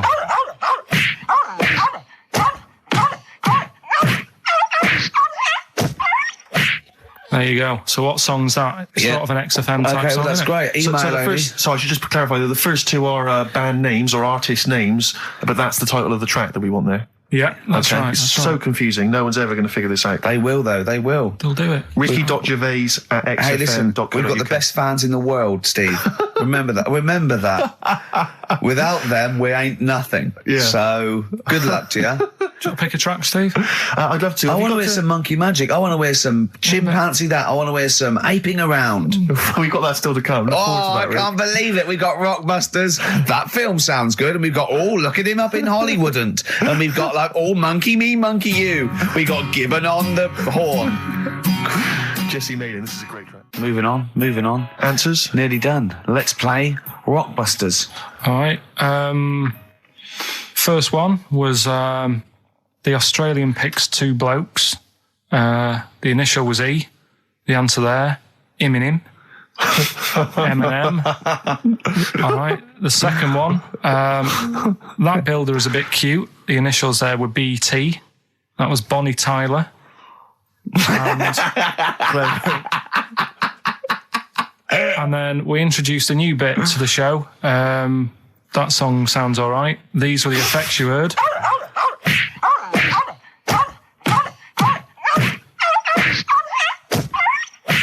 And that was Prodigy, Smack My Bitch Up. Who are you punching there? And could I just say no animal was harmed in the taping of that effect? There you go. No. Right, so have you got a winner? Yes, Rob Preston from Croydon. He has got all 3 correct, and he wins a selection bag of shite. Exactly. So, so good luck. Enjoy that, Rob. If you can. Yeah. Sell it. Record and tape exchange within 40 minutes of receiving it. I imagine one good album that he likes. Bob Dylan on the tracks for all this bag of shite, please. Should we play a record? Absolutely. Can I just ask now, what are we thinking with Rockbusters? Are we sticking with this, or because I really thought we'd cancelled it? What about that format we've just done where there's like 2... This is another off-air discussion, I think. Well... I just feel the listeners should be able to contribute. They do. Yeah. They phone in and say, the show's rubbish, move on. Can we experiment on Karl? I'm a doctor. Yes. Yeah. We've got Rockbusters. That's Have we? still going no strong. feelings on that. No, but he's said he's going to buck his ideas up. Well, do you want to go on with the other prizes with what we're giving away later? What is this for Rockbusters? Well, we don't give away prizes, we throw away prizes. We're cleaning out some drawers at XFM. Go on. I'm just having a quick look through before I... Because we've sort of revamped Rockbusters a bit. There's that extra bit in it now, isn't there? That audio bit. You're selling it, your big sell. We're not going straight into that yet, though. There's a DVD. No. There's a DVD there. What's that? I'll go through them later, Rick. I just need to absorb it. Don't get excited, mate. So, Rockbusters, Karl? Yeah. I'm not a champion of Rockbusters, as you know, but I think it's overstayed its welcome. But I think Karl's just giving the fans what they want here. Okay. It's a popular thing, isn't it? Got some good prizes. The press are behind it. Let me tell you what the prizes are. It's a dance music compilation, Cream Trance Anthems 2003. I've been playing a lot of trance on this station. I put that on quite a lot and danced to it myself. There's the original motion picture soundtrack to the forthcoming film adaptation. When you've seen the film, I'm sure that will mean more to you. You like that, don't you? It's a good movie, yeah. Nicolas Cage playing himself and a twin brother. And it's written by it's directed by Spike Jonze. Joined at the, what? No, they're not joined at the hip at all, or at the face. And we've also got the best one-hit wonders album in the world ever. What have we got on there? We've got things like The Crazy World of Arthur Brown, brilliant. Nina, 99 Red Balloons. The Rembrandt. In fact, it kicks off with Nina. Sure. That's followed up by I'll Be There For You, the theme from Friends by the Rembrandts. Yeah. And of course, Breakfast at Tiffany's by Deep Blue Something. Brilliant. Deep Blue Something. Is that the worst name ever? I think it possibly is. No, Sixpence None the Richer. Sixpence None the Richer. That's a pretty bad name. Okay, again, I know we've got a lot of chill-out fans who listen to us. The best chill-out album ever. Yeah. Bear in mind, of course, all these prizes collated by Karl from, I guess, people's drawers. Yeah, look in your drawer. Oh, dearie me. What is it? The only thing probably worth having is it's topical, if nothing else, Karl. A 7-inch by the White Stripes, Merry Christmas from the White Stripes. That was their exclusive Christmas single. So that's early, isn't it? You get that. It is worth. A lot of people have got to wait 11 months before that's released. Yeah. Or is it last Christmases? Exactly. And I have never heard of this DVD. Go on. I like to think of myself as being fairly familiar with TV and films, but I have never heard of Stephen King's Rose Red. Welcome to DVD. A place evil calls home. And it's on DVD. It's certificate 12, so don't imagine anything too shocking. And it looks appalling. Is Rose Red Mansion truly haunted? To find out, Professor... Okay, we've got the gist of it. They're not very good prizes. They're cobbled together, but if you've got nothing better to do, call in if you know the answers to these clues. It's Rockbusters. Let's not let them call in, Rick. Please don't let these people call in. No, they're not calling in. It's email only. Karl, don't interrupt me. I'm just... Ricky.gervais@xfm.co.uk. Email only. I can't stress that enough. We just don't want to speak to you people. Right, go on. Right, so I give some initials out and a cryptic clue, and it makes up the answer on that. Well, sometimes it does, yeah. Go on. There's 2 of them, there's a new aspect, which I'll explain about in a minute. God. The first one is, cryptic clue is, well, if he would have been wearing an helmet, it would have been alright.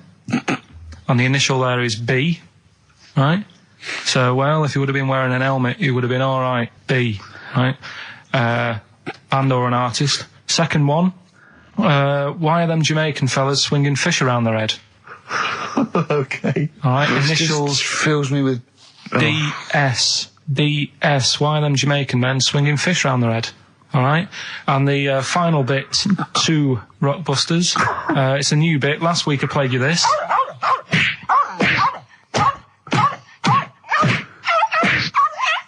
His face goes along with it. That's someone beating up a dog. That was Smack My Bitch Up, right? So here's some sound effects and that, and they make up a song. I could listen to him talk all day. Let's have a listen to the effects.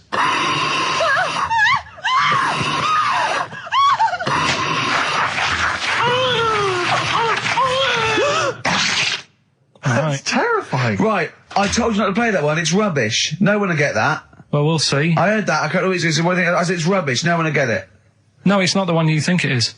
Ah, right. So, email in ricky.gervais@xfm.co.uk and you can win that stuff. I'm a little bit confused. I'm here. I've heard what you're saying. We've discussed this in the past. I don't know what's happening. What's that? Is that a clue? That's a cryptic clue. That's screaming to a song, is it? It was screaming. Well, don't say it. So it should stand up by itself. Don't give them any clue. Hang on a sec. So this is the name of a song. It's not a band or an artist. Yeah, that's so the first two bands are artists, and the last one is the name of a song. I said we should abandon this. I said we should just pack it in. What, the show? Yes. So, Rockbusters then. Yeah. Get these out of the way. We're running out of time now. I have to say now that we've had no answers that have attempted even to guess all three. Right, you see, that's because you're an idiot. Right, okay, right. Do the questions and the answers. And if I think that it's either too hard or ungettable because it's stupid, we're bidding it. All right. I thought we'd already been. I'm annoyed that. Right, come on, do it quickly. The first one was, well, if he would have been wearing an helmet, he would have been all right. Right, what's the answer? That was B. What's the answer? Busted. Right, that works. All Busted. right. That's fair enough. Did anyone get that? I assume some people got. No. People have given up, Rick. People aren't even bothering to contribute. Right, what's the next one? They've just ignored it like it never happened. Busted. Second Busted. one. Busted. Why are them Jamaican men swinging fish around their head? Go on. That was DS. Yeah. 70s band, Trout Spinners.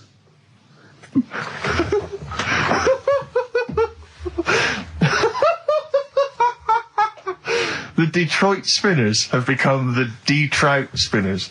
Yeah. Okay. Brilliant. And then the final bit, I play you some effects. They went like this. Let's hear this. It's terrifying, Karl. It's sinister. Well, what's happened there? What was happening? No. What's the answer? That was Born Slippy. The woman was having a baby. The doctor tried to grab it. It fell onto the floor. That's in your head, Karl. That's just a load of screams. That's and in noise. your head. Oh. Do you know what? I haven't even got onto Born Slippy. I'm still on the Trout Spinners. Well, let's put a song. That's it. I don't know what to say. A song for the ladies, surely. Did anyone get any of those? Let's end with Nick Drake and the Beautiful Riverman, and we'll see you next week. And hopefully, Rockbusters will be Trout Spinners. ditched. Trout Spinners. Well, don't keep saying it. You say it like that. Well, don't. Well, we've got a show lined up for you. Sad news for Rockbusters fans. It is going to be the last Rockbusters. Does that mean that we are doing another one and it's the last one? Or we are doing another one, together? and it's the last one. Oh, man. Got a bit of a special one, Steve. Have you? Yeah. It's just sort of done Oh, it on, makes sense. No, First time only. no, it's done on accents because I'm running out of like clues and that to use. Oh, is this as good as the Jamaican one? The Trout Spinners. The Trout Spinners. That doesn't work at all. A bit like that. Okay, so go on. What's the gist of this one? Well, it's just I've been the sound effects bit. That didn't really work out. So there's three sort of cryptic clues. Yeah. And, sort of cryptic, yeah. It's done on accents, and I've sort of worked down the country. So I've got a northern one, I've got a Brummie one, and I've got a Cockney one. All right, Excellent. we'll look forward to that. Right, Karl, moving on. Got a lot to cram in. If you yawn again, or pick your teeth, or chew... Can I just, sometimes I get told off by Karl. He gets a little bit sulky if I slag off the prizes that he sources for each competition. This is from Rob in Croydon. He's a former winner of Rockbusters. Yeah. He said he didn't even know what the prizes were going to be when he entered. He won, and sure enough, for one night only, he was a hero. The following morning, it was just Rob again, and all I had to show for my triumph are 5 compilation CDs I'll never listen to. Yeah. And 2 DVDs I'll perhaps get £9 for on eBay. Please get some decent prizes. Ricky, you're BBC's golden child of comedy. What are you doing? How many of your listeners really are into Stephen Polyakoff's The Lost Prince? No one. That's how many. Now that is a winner. That's someone who's got a reason to like us and like you. I think he's got the same attitude as Steve when you give him something for free. Yeah. sorted you out with NERD tickets for last night. A lot of messing around, a lot of phoning round going on to get you them tickets. Yeah. Come in today. You enjoy the gig? Couldn't be bothered going, Carl. Typical. Yeah. I didn't say I couldn't be bothered going, Carl. You just assumed that was the case. You're right, but the point is this, Carl. Once you've given me the tickets, they are mine to do with as I see fit. The thing is, what annoys me is, right, I bet he hasn't even listened to them CDs. He might find something on there. That's his point, I think. Yeah, to be fair. But I don't want to give them stuff that's too good, because then they'll listen to CDs instead of XFM. Of course, there's always careful planning. So you always got an answer. Oh, Carl, you're my hero. We don't care, do we, Carl? Well, I think the prizes are all right, considering what they've got to do. Do you know what I mean? Yeah. Right. It's just a bit of fun, for God's sake. So please do not blaspheme on air. We got a crack on here, XFM 104.9. We've got to get in Rockbusters and a couple more tracks. Ricky Gervais, Steve Merchant, Karl Pilkington. Carl, go for it. This is Rockbusters, the last ever Rockbusters. Right, yeah, it's a accents special one today. I've done it before in the past using accents, so 3 cryptic clues, initials, email in, you can win. Do the email address now, so take it down and start going. Right, ricky.gervais@xfm.co.uk, right? Yeah. Right, first one. The northern lad remembers he had to tell his mum's daughter something. Oh, dearie me. The northern lad remembers he had to tell his mum's daughter something. That's O, the initial O there. Think of a band. Yeah, I've got it initial, already. right? Yeah. Okay, that's easy. Go on, next. Second one, the person from Birmingham got a C in their degree. Right? The person from Birmingham got a C in their degree. The initial there is T. You don't get A, B or C with your degree. Well, that's... And the final one, the Cockney fella isn't happy. Everything's going wrong. That's DH. The initials there, DH. So very quickly, the northern lad remembers he had to tell his mum's daughter something. God, they're not going to get the second one. O. Second one, the person from Birmingham got a C in their degree. Initial T. And the last one, the Cockney fella isn't happy. Everything's going wrong. DH. Email in, ricky.gervais@xfm.co.uk and win some stuff. Is it important that they bear in mind the accents? Will the accent really help them? Of course it will, yeah. Well, of course it will. Not necessarily, of course. Yeah. So, do that. Right, the Valentine special, Letter to Hermione, one of the greatest love songs ever, and you've got a couple of minutes. Please do you know email the funny thing is? Well, we're all getting stressed here. We're going to run out of time again. We haven't had enough answers. We left it so late. We had so much rubbish to pack in. You did it on purpose. What? What do you mean? You did it on purpose. I love Rockbusters. I think it's the highlight of the week. But I remember in the early days of Rockbusters, we used to get reams of emails. Do you know how many we've had today? Go on. 2. Yeah, because we've just done it in the last link, and people have to think about it and do research. They have to guess, because I don't think XFM Family Fortunes is going to be a success. Don't knock XFM Family Fortunes, Carl. It ran on ITV for years. Right, well... Yeah, so has anyone got anything right, Carl? What we'll have to do just as well, we haven't got any prizes to give away anyway, because he gave them away our next month. Yeah, we're coming through now. Let's see, just hang on a minute. Well, this isn't radio. You can't just sit here looking at a computer screen going, hold on, that isn't radio. Right, well, it'll have to be the one who got the closest, right? Okay, who got the closest? What are the answers? Give us them again. Right, the northern lad remembers he had to tell his mates, his mum's daughter something. I'm so glad this is the last one ever. This is the last, I promise, it's the last Rockbuster ever. The northern lad remembers he had to tell his mum's daughter something. That was O. Yeah, I know that. What was it? Oasis. Oasis. Right. Yeah. Oh. So that was a northern that one. That works. That works, though. Go on, what's the next one? This one worries me. Go on. The person from Birmingham got a C in their degree. No idea. That was T. Go on. Toto. 2-2. A C as well. Just made it up. A C. 2-2.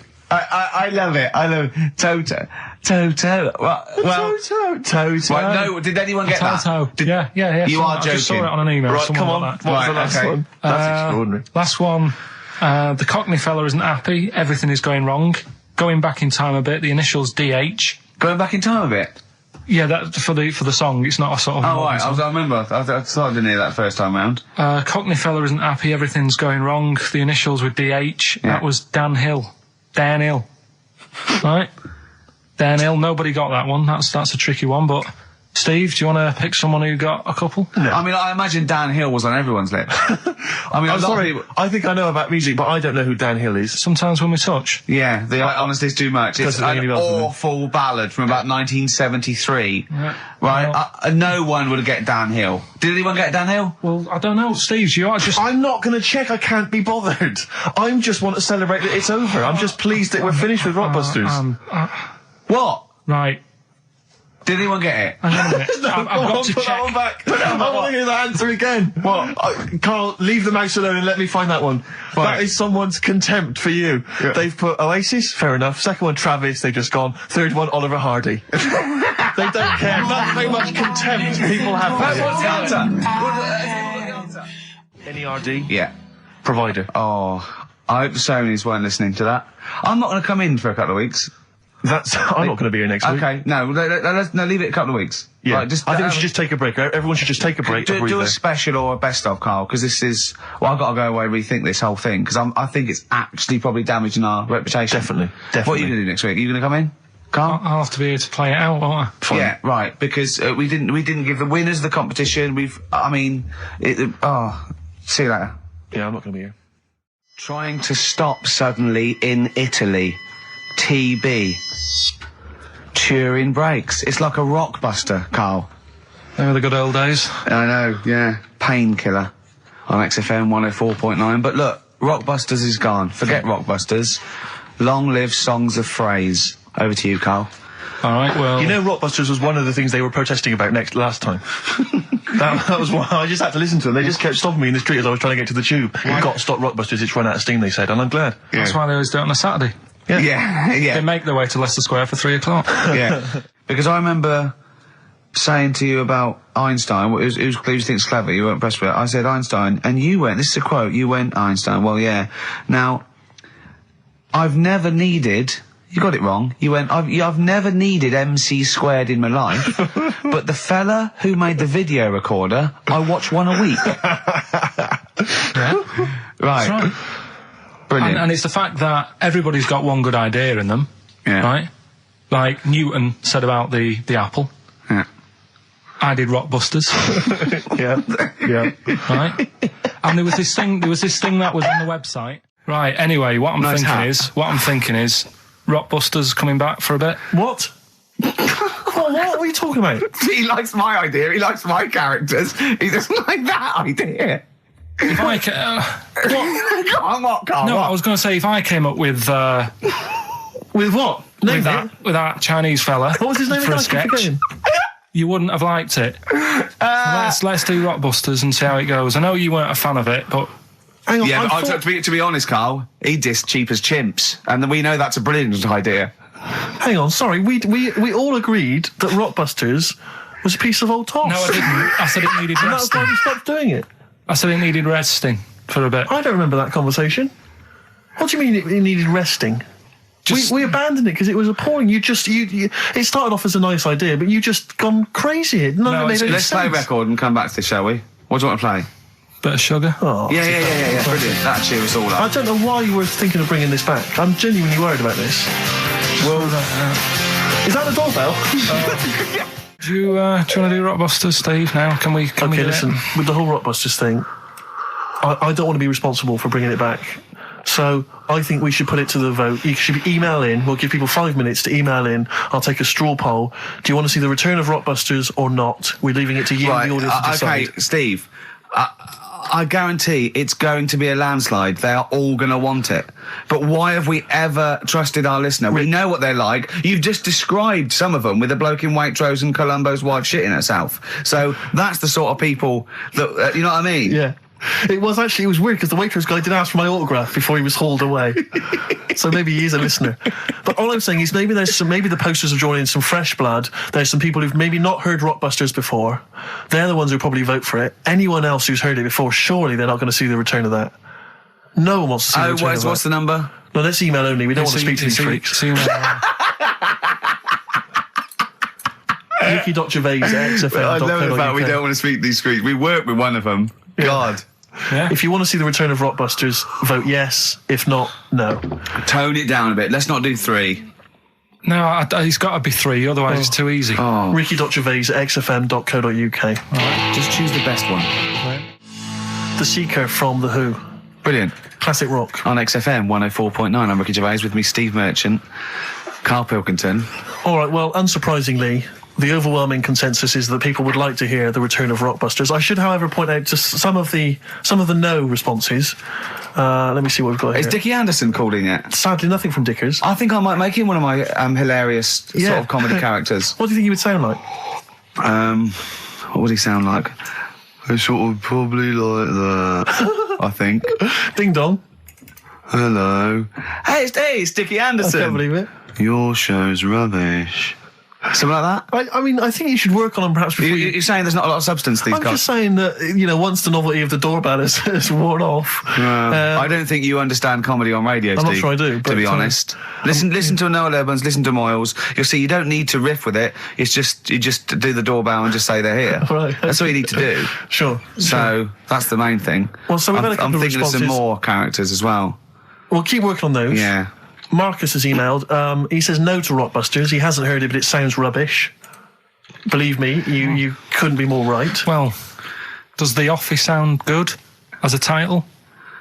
All right. This is someone else. Don't bring back Rockbusters. Please, can we have more Holy Fook? You're not pronouncing it right, Steve. I know. I was just a bit edgy there. It's Holy Fuck, the little Chinese fella. Holy Fuck, the little funny Chinese fella. No, okay, all right. Well, otherwise, Karl, other than those few negative ones, most people want to see the return of Rockbusters. So, do I go on in. tell people what the prizes Let's are? go. Let's do it. Yeah. Are these the prizes? Yeah, they're the prizes. All right, let me have a look. We've got the new album from Goldfrapp. What's this one here? Oh, I've no idea. The Yardbirds. A new album from the Yardbirds. On VHS, Coogan's Run, the show where different characters make an appearance each week, including, I think, Pauline and Paul Calf. Good stuff. Who the hell wants this? Meglos, a Tom Baker Doctor Who edition. And the only decent thing really in the collection, other than Coogan's Run, is the X-List, the double CD featuring lots of current indie favourites. So not bad little selection there, Karl. Yeah, well, if you are new, you haven't heard it before, I sort of give a cryptic clue and then some initials. I'd say it isn't cryptic. It's like, what am I thinking that might or might not be the initials that I'm going to say. That's how you got to think, really. Yeah. But go on. Do you want to remind them of any that spring to mind? Just as a Exploding Pet was Atomic Kitten, doesn't really work. What else? I fell down in a puddle in Texas. I got my legs wet. Knelt down in the puddle, got my legs wet. Wet Knee Houston doesn't work either. Whitney Houston. Jamaican swinging a fish round. De-trout spinners doesn't work in the slightest. Doesn't work in the slightest. That's how they work. So there's 3 of them. You email in. So here we go then. Number 1, the gingerbread man has only got 1 leg. Right? The gingerbread man has only got 1 leg. Got the it. Initials there, LB. LB, right? Okay. Second one, these people from the East Midlands swear a lot. All right? These people from the East Midlands swear a lot. These people from the East Midlands swear a lot. The initials TTD. Right? And the third one, have a holiday in Italy. Right? So you've done 3 then? TB is the initials on that one. So quickly again, the first one, gingerbread man's only I've got that one as well. I've got that one. I got 2. These people from the East Midlands swear a lot, TTD. And the third one, have a holiday in Italy, TB. Email in with what the songs are and you win that stuff. Ricky.gervais@xfm.co.uk. Hang on, it's not the songs, it's the artists, isn't it? Yeah, just Oh yeah, like he said that. Yeah. Okay, fine. Email only, please. Ricky.gervais@xfm.co.uk. we got that going. Yeah, looking forward to the answers on that. Bit of feeder would be good, wouldn't it? All right. I love this. Forget about tomorrow. Feeder on XFM 104.9. We've had a response from Dickie Anderson. Dickie Anderson, our number 1 fan, although not a man who's, he's not afraid to criticise constructively. Yeah. And he's simply emailed in, surely your show is bad enough without bringing back Rockbusters. A valid point. Placebo and Bitter End. I don't want to contradict you, lads, but it's not. We've got a full hour to go on the Ricky Gervais Show. on XFM 104.9. I am Ricky Gervais, the aforementioned Ricky Gervais, with me, Steve Merchant and Karl Pilkington. Rockbusters.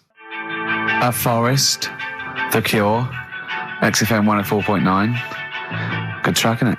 Oh, yeah. Going all the way back. All the way back there. Wow, Rockbusters, the results. You've had a few proper answers, I hear.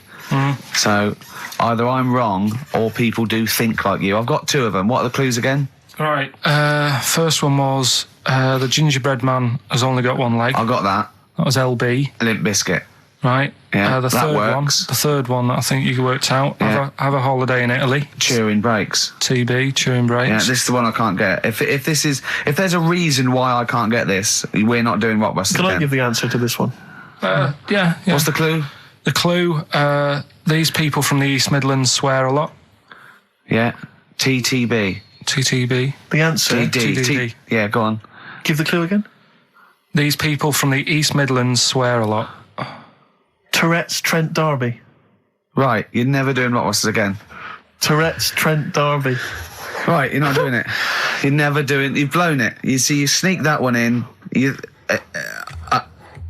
but I always like to sort of give two that, are fairly easy, and then you sort of work out the men from the boys then, don't you? Yeah. Well, I mean, if I'd have done a character called Tourette's Boy, friend of the little Chinaman, and it went, ding dong, oh look, it's Tourette's Boy, friend of, holy fuck, holy fuck, you'd have been annoyed. Do you know what I mean? Oh, who's your mate, Tourette's Boy? Holy fuck. You'd have been annoyed, wouldn't you? Is that a character from Lenny Henry's show? I can't remember whether it's Chris Moores or Lenny Henry. Yeah, one of them. Anyway, the winner, lucky old Richard Perks from Birmingham. He's listening presumably on Sky, and so nice to have him listening. And that's Richard Perks. He's got those answers, all of them right. In fact, most people seem to get Terence Trent D'Arby or Tourette's Trent D'Arby. Well, I think that's offensive. If you want to complain, what's the number? What did they write to complain about that? Using the same person you told people to write to and tell them I was a knobhead and shouldn't be on the radio. Last week when I was away. Did anyone do it? I think a few went through. Did you listen to the show? I listened back to the recording of it. Did you get any emails before you listened to the show? Yeah, when I got in. Did it upset you? What sort of things was it? Just stuff, I can't remember. It was weird because there was like a few of them in a row and I just thought, what's happened here? Yeah. Because we said that, because you weren't here. So what did you say? I just said phone in. We had a couple of genuine emails that liked the show, didn't they? Yeah. And I said phone in and leave messages or email Andrew Phillips and Karl Pilkington and just say the show was great. The show was brilliant without him. But they went a bit too far, did they? What did they say then? Oh, I can't remember. I mean, it doesn't bother me because I'm not bothered what people say, am I? No. Do you know what I mean? No, you don't care what you say to people either. Poor little Robin, he looked crushed. Whatever. Whatever. Well, it doesn't matter because he's doing well at what he does. He couldn't even hitchhike home because they wouldn't stop because his thumbs didn't show up. He was waiting there for ages by the side of the road. Do you know the difficulty he has buying gloves? It's murder for him. He wears little oven gloves. Yeah. From like Wendy houses. He has to wear Barbie oven gloves. Yeah. Oh. All right, so so the winner there, Richard Perks in Birmingham. If you could just email him with your address. There was another winner, wasn't there? What was his name? Actually, there was one person who got all the right answers, and there was almost a winner, but his name was Peter Kay. And I like Peter Kay just coming second, so we gave it to Richard Perks. Yeah. Peter Kay. Let's play a record. Radiohead. There. XFM 104.9. Ricky Gervais, Steve Merchant, Karl Pilkington. Right, Rockbusters. Well, you shot yourself in the foot with that. So, Tourette's Trent D'Arby. Amazing. I mean, what did you think of first? His name and what words you could put in there? I normally sort of just go through a Guinness Book of Hit singles and go, right, who can I do? Right. You're giving away a lot of. I mean, that you're an enigma, Karl. I wouldn't give away your workings. I mean, because then everyone will be able to do it. And what you've got now is a gift that people can't really tap into. Do you know what I mean?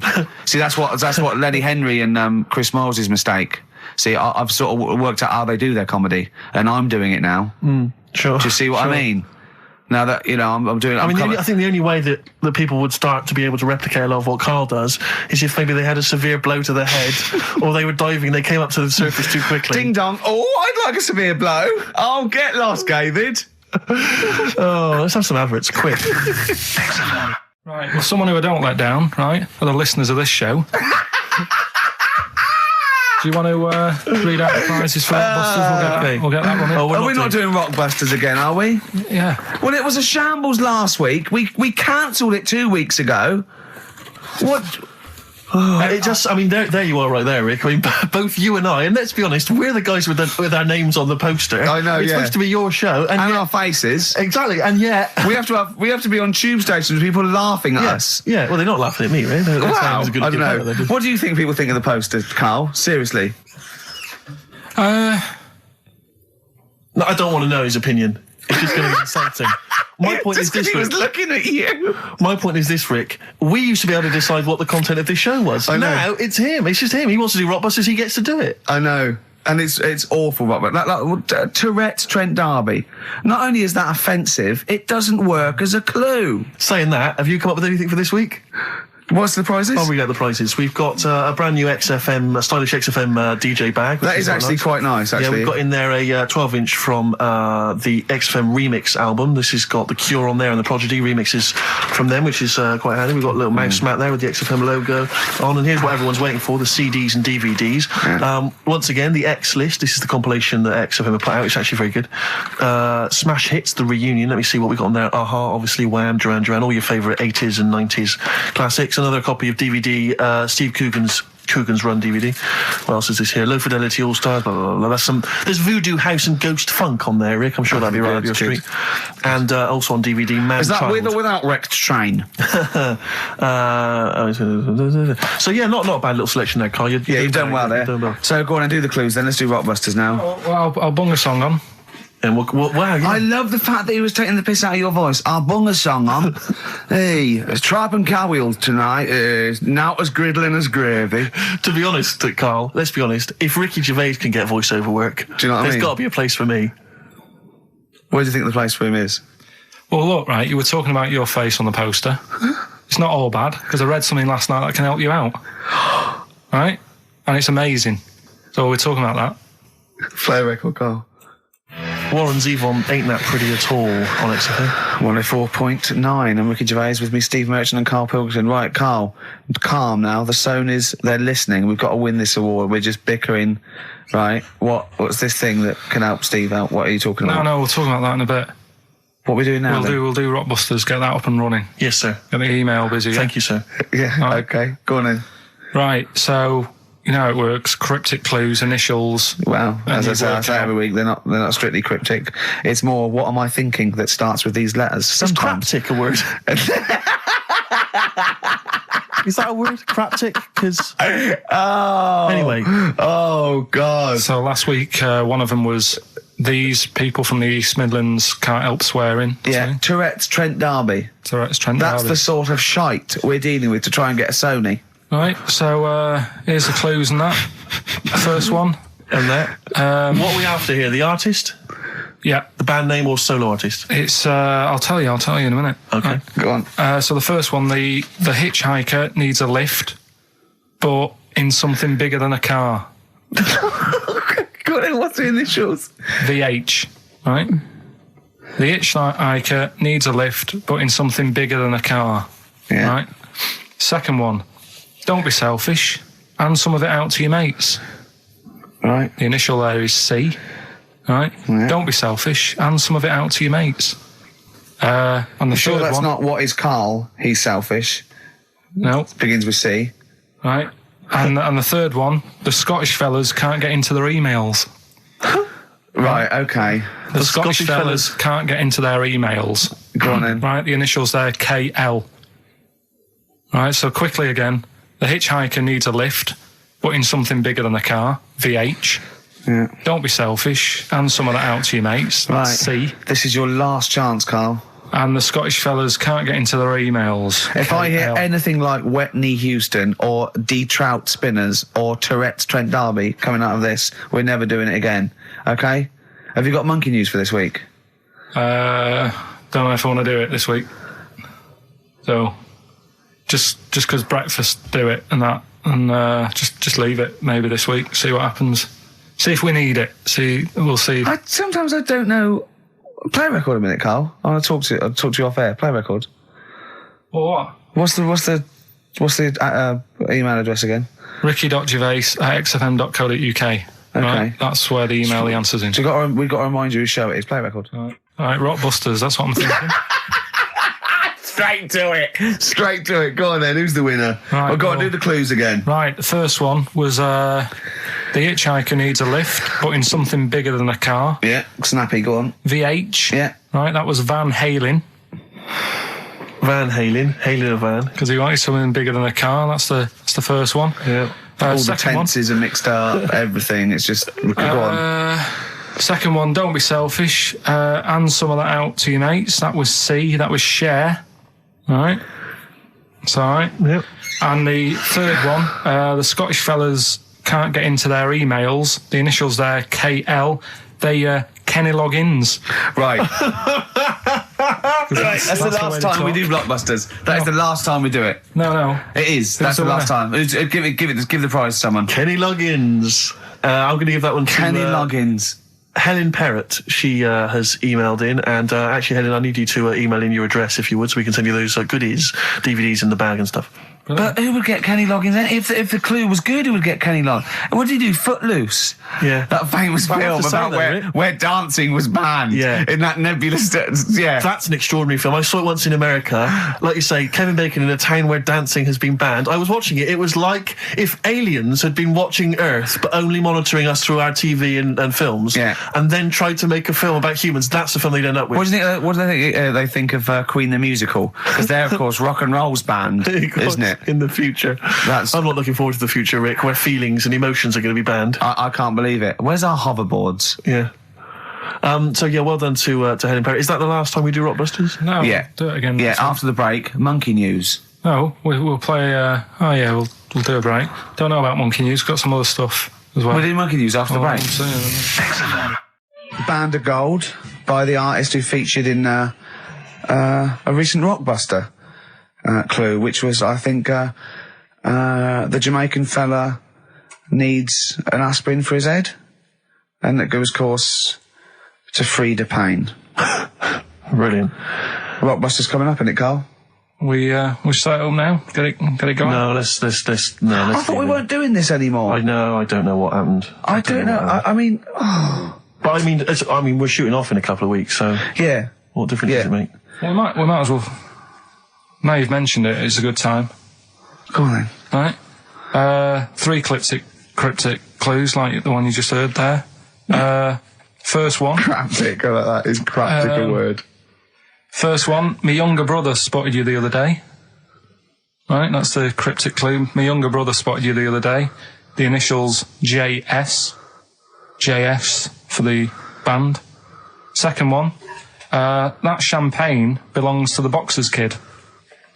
That's the way he looks up, like it's Oscar Wilde. Yeah. It's That champagne belongs to the boxer's kid. The initials are AM.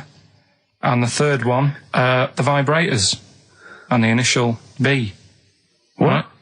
The vibrators, and the initial is B. So the first one, my younger brother spotted you the other day. Oh, I know that one. That's ridiculous. JS. The phone's going. Second one, that champagne belongs to the boxer's kid. Yeah. AM. And the third one, the vibrators, the initial B. So email in, and you win. You can say the prizes later, can't you? Well, I'll tell you what, this is terrible. I mean, we didn't even say the prizes. We weren't going to do this. The phone's going. Look at the phones are going mental. Right, well, Carl, did you ever do paintings and drawings at school and then bring them home and your mum put them on the fridge? No, not really. I never brought them home. What, did you just screw them up and throw them in the bin? I just left them at school. Yeah. I'd never had a bag. Alright. We should give the Rockbusters clues again, one final time before we give out the answers. And I should mention the prizes as well. If you still want to enter, we've got various things, a couple of CDs, a smash hit CD. Like looking into a mirror. Let's move on from that. Club Anthems 2003, Strange and Beautiful. Eh? I hate being nude anyway. Why? What do you mean you hate being nude? It's not normal if you walk about. Do you walk about the house with an out on? No, because we've got windows. Yeah, but alright, with the blinds shut or whatever. Well, I have a bath. No, but say like with Jane and that. Are you happy walking about? No, I'll walk around in my pants or a towel. I won't purposely walk around nude for the sake of it, no. No, I know, but I, in the morning I don't mind when I get up. Yeah. Go for a shower. But I don't sort of flaunt it about. I just wondered if that's normal, or... Well, no, what do you mean, is it normal? If there's no one can see you, then... No, like, but your girlfriend's in and that. But what I mean is... Yeah. Is like... You can put a pair of pants on, can't you?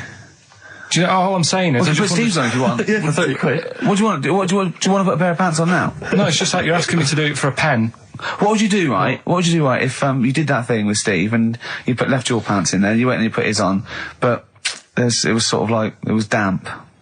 Right, so Rockbusters then, we'll get this out of the way, right? So the prizes, Karl, mentioned there's a number of CDs. We've also got Wild Weather, a fascinating, it looks like 2 VHS set about weather, about various weather conditions around the world. That must be selling like hotcakes.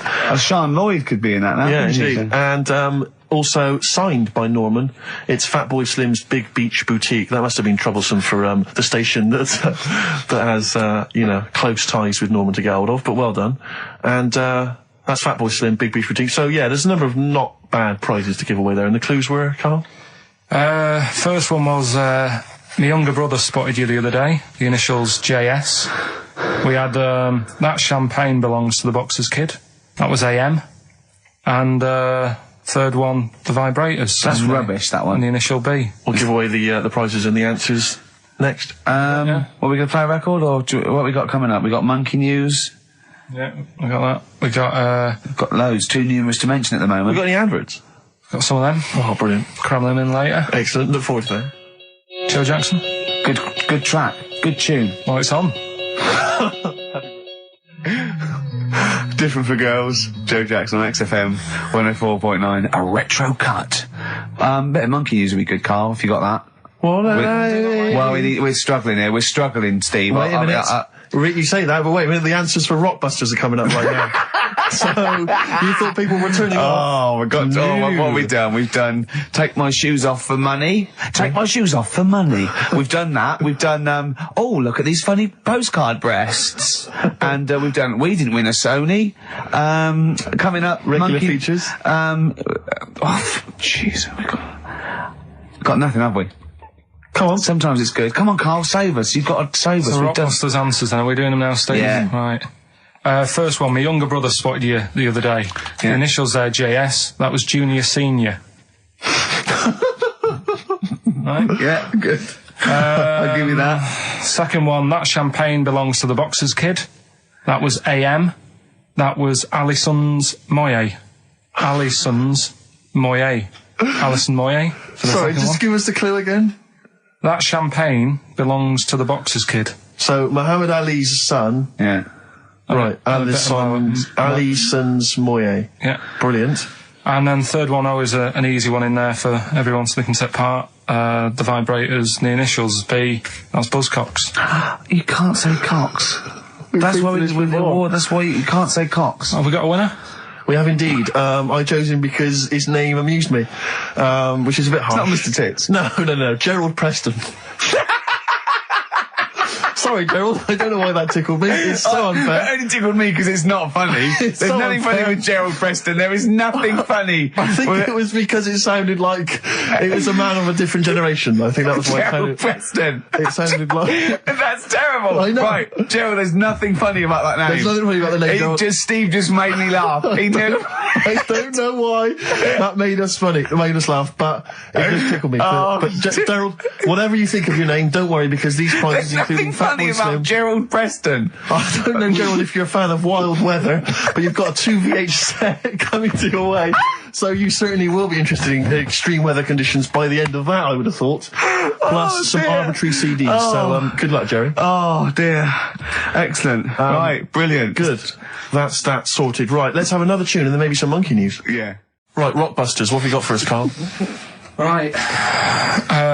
There we go then. 3 clues, Dig 3 us out. cryptic clues, couple of initials. Email in ricky.gervais@xfm.co.uk. Win some stuff. Do you want to go through the stuff? Yeah, you get them. You're I'll definitely read- improving yourself as weeks go on. We've got a 3 CD set of the best of Inspiral Carpets. How they've strung that over 3 CDs, I've no idea. Yeah, I know. Extraordinary. A number of other CDs, all of which are okay, plus a T-shirt and a copy of Marion and Jeff Series 1 on DVD. Not bad at all in an XFM bag. Well, he's noticed X-Men 2 isn't there because it's not out yet, but it is at the cinema, so I think Hayley should go with, what's his name? Shut up. Okay. Right, go on, Carl. Right, the clues are, clue 1. Oh, they're having problems. They haven't This is Right, brilliant. Rockbusters. This is what we've been in for. I tell you what, I think Foxy was really soft on us. I think he's... Oh, go on. This is what we tune in for. Okay, so this clue Go on. 1 again. So go on. This is brilliant. Come on. This is like Who Wants to Be a Millionaire? It's class. Come on, Carl. Don't worry about him. He doesn't understand radio, Carl. I heard his show before we had us. He was doing it. It sounded just like Dr. Fox. Yeah. Right, Go on. Clue 1. They're having problems. They haven't got any rice. Say it again and say it like it's written down. Right. Say it like it's like you're reading it as opposed to making it up as you go along. I know you are, but say it again because all the ums and ahs people would think are integral. They're having problems.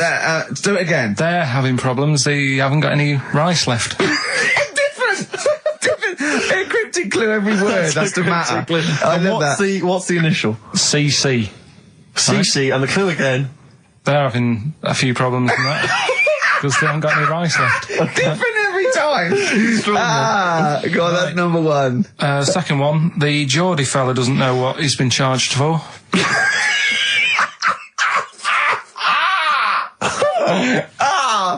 Okay, and what's the initials there? DW. The Geordie fella doesn't know what he's being charged for. Right. And the final one, if he had 2 bricks and he had to throw them at 2 women, right? Stop! Right, you've got to go through this without going, right? Oh, yeah, just do it again. Just say it again. Think what you're going to say, then say it. I had 2 bricks. Oh, no, it was if I had before. Well, I've got... Stop it a minute! Stop! Because I'm going to burst. Right, Carl, work out what you're going to say and say it. Right. Okay, just calm down. Okay, We just everyone right. calm down. Okay, right.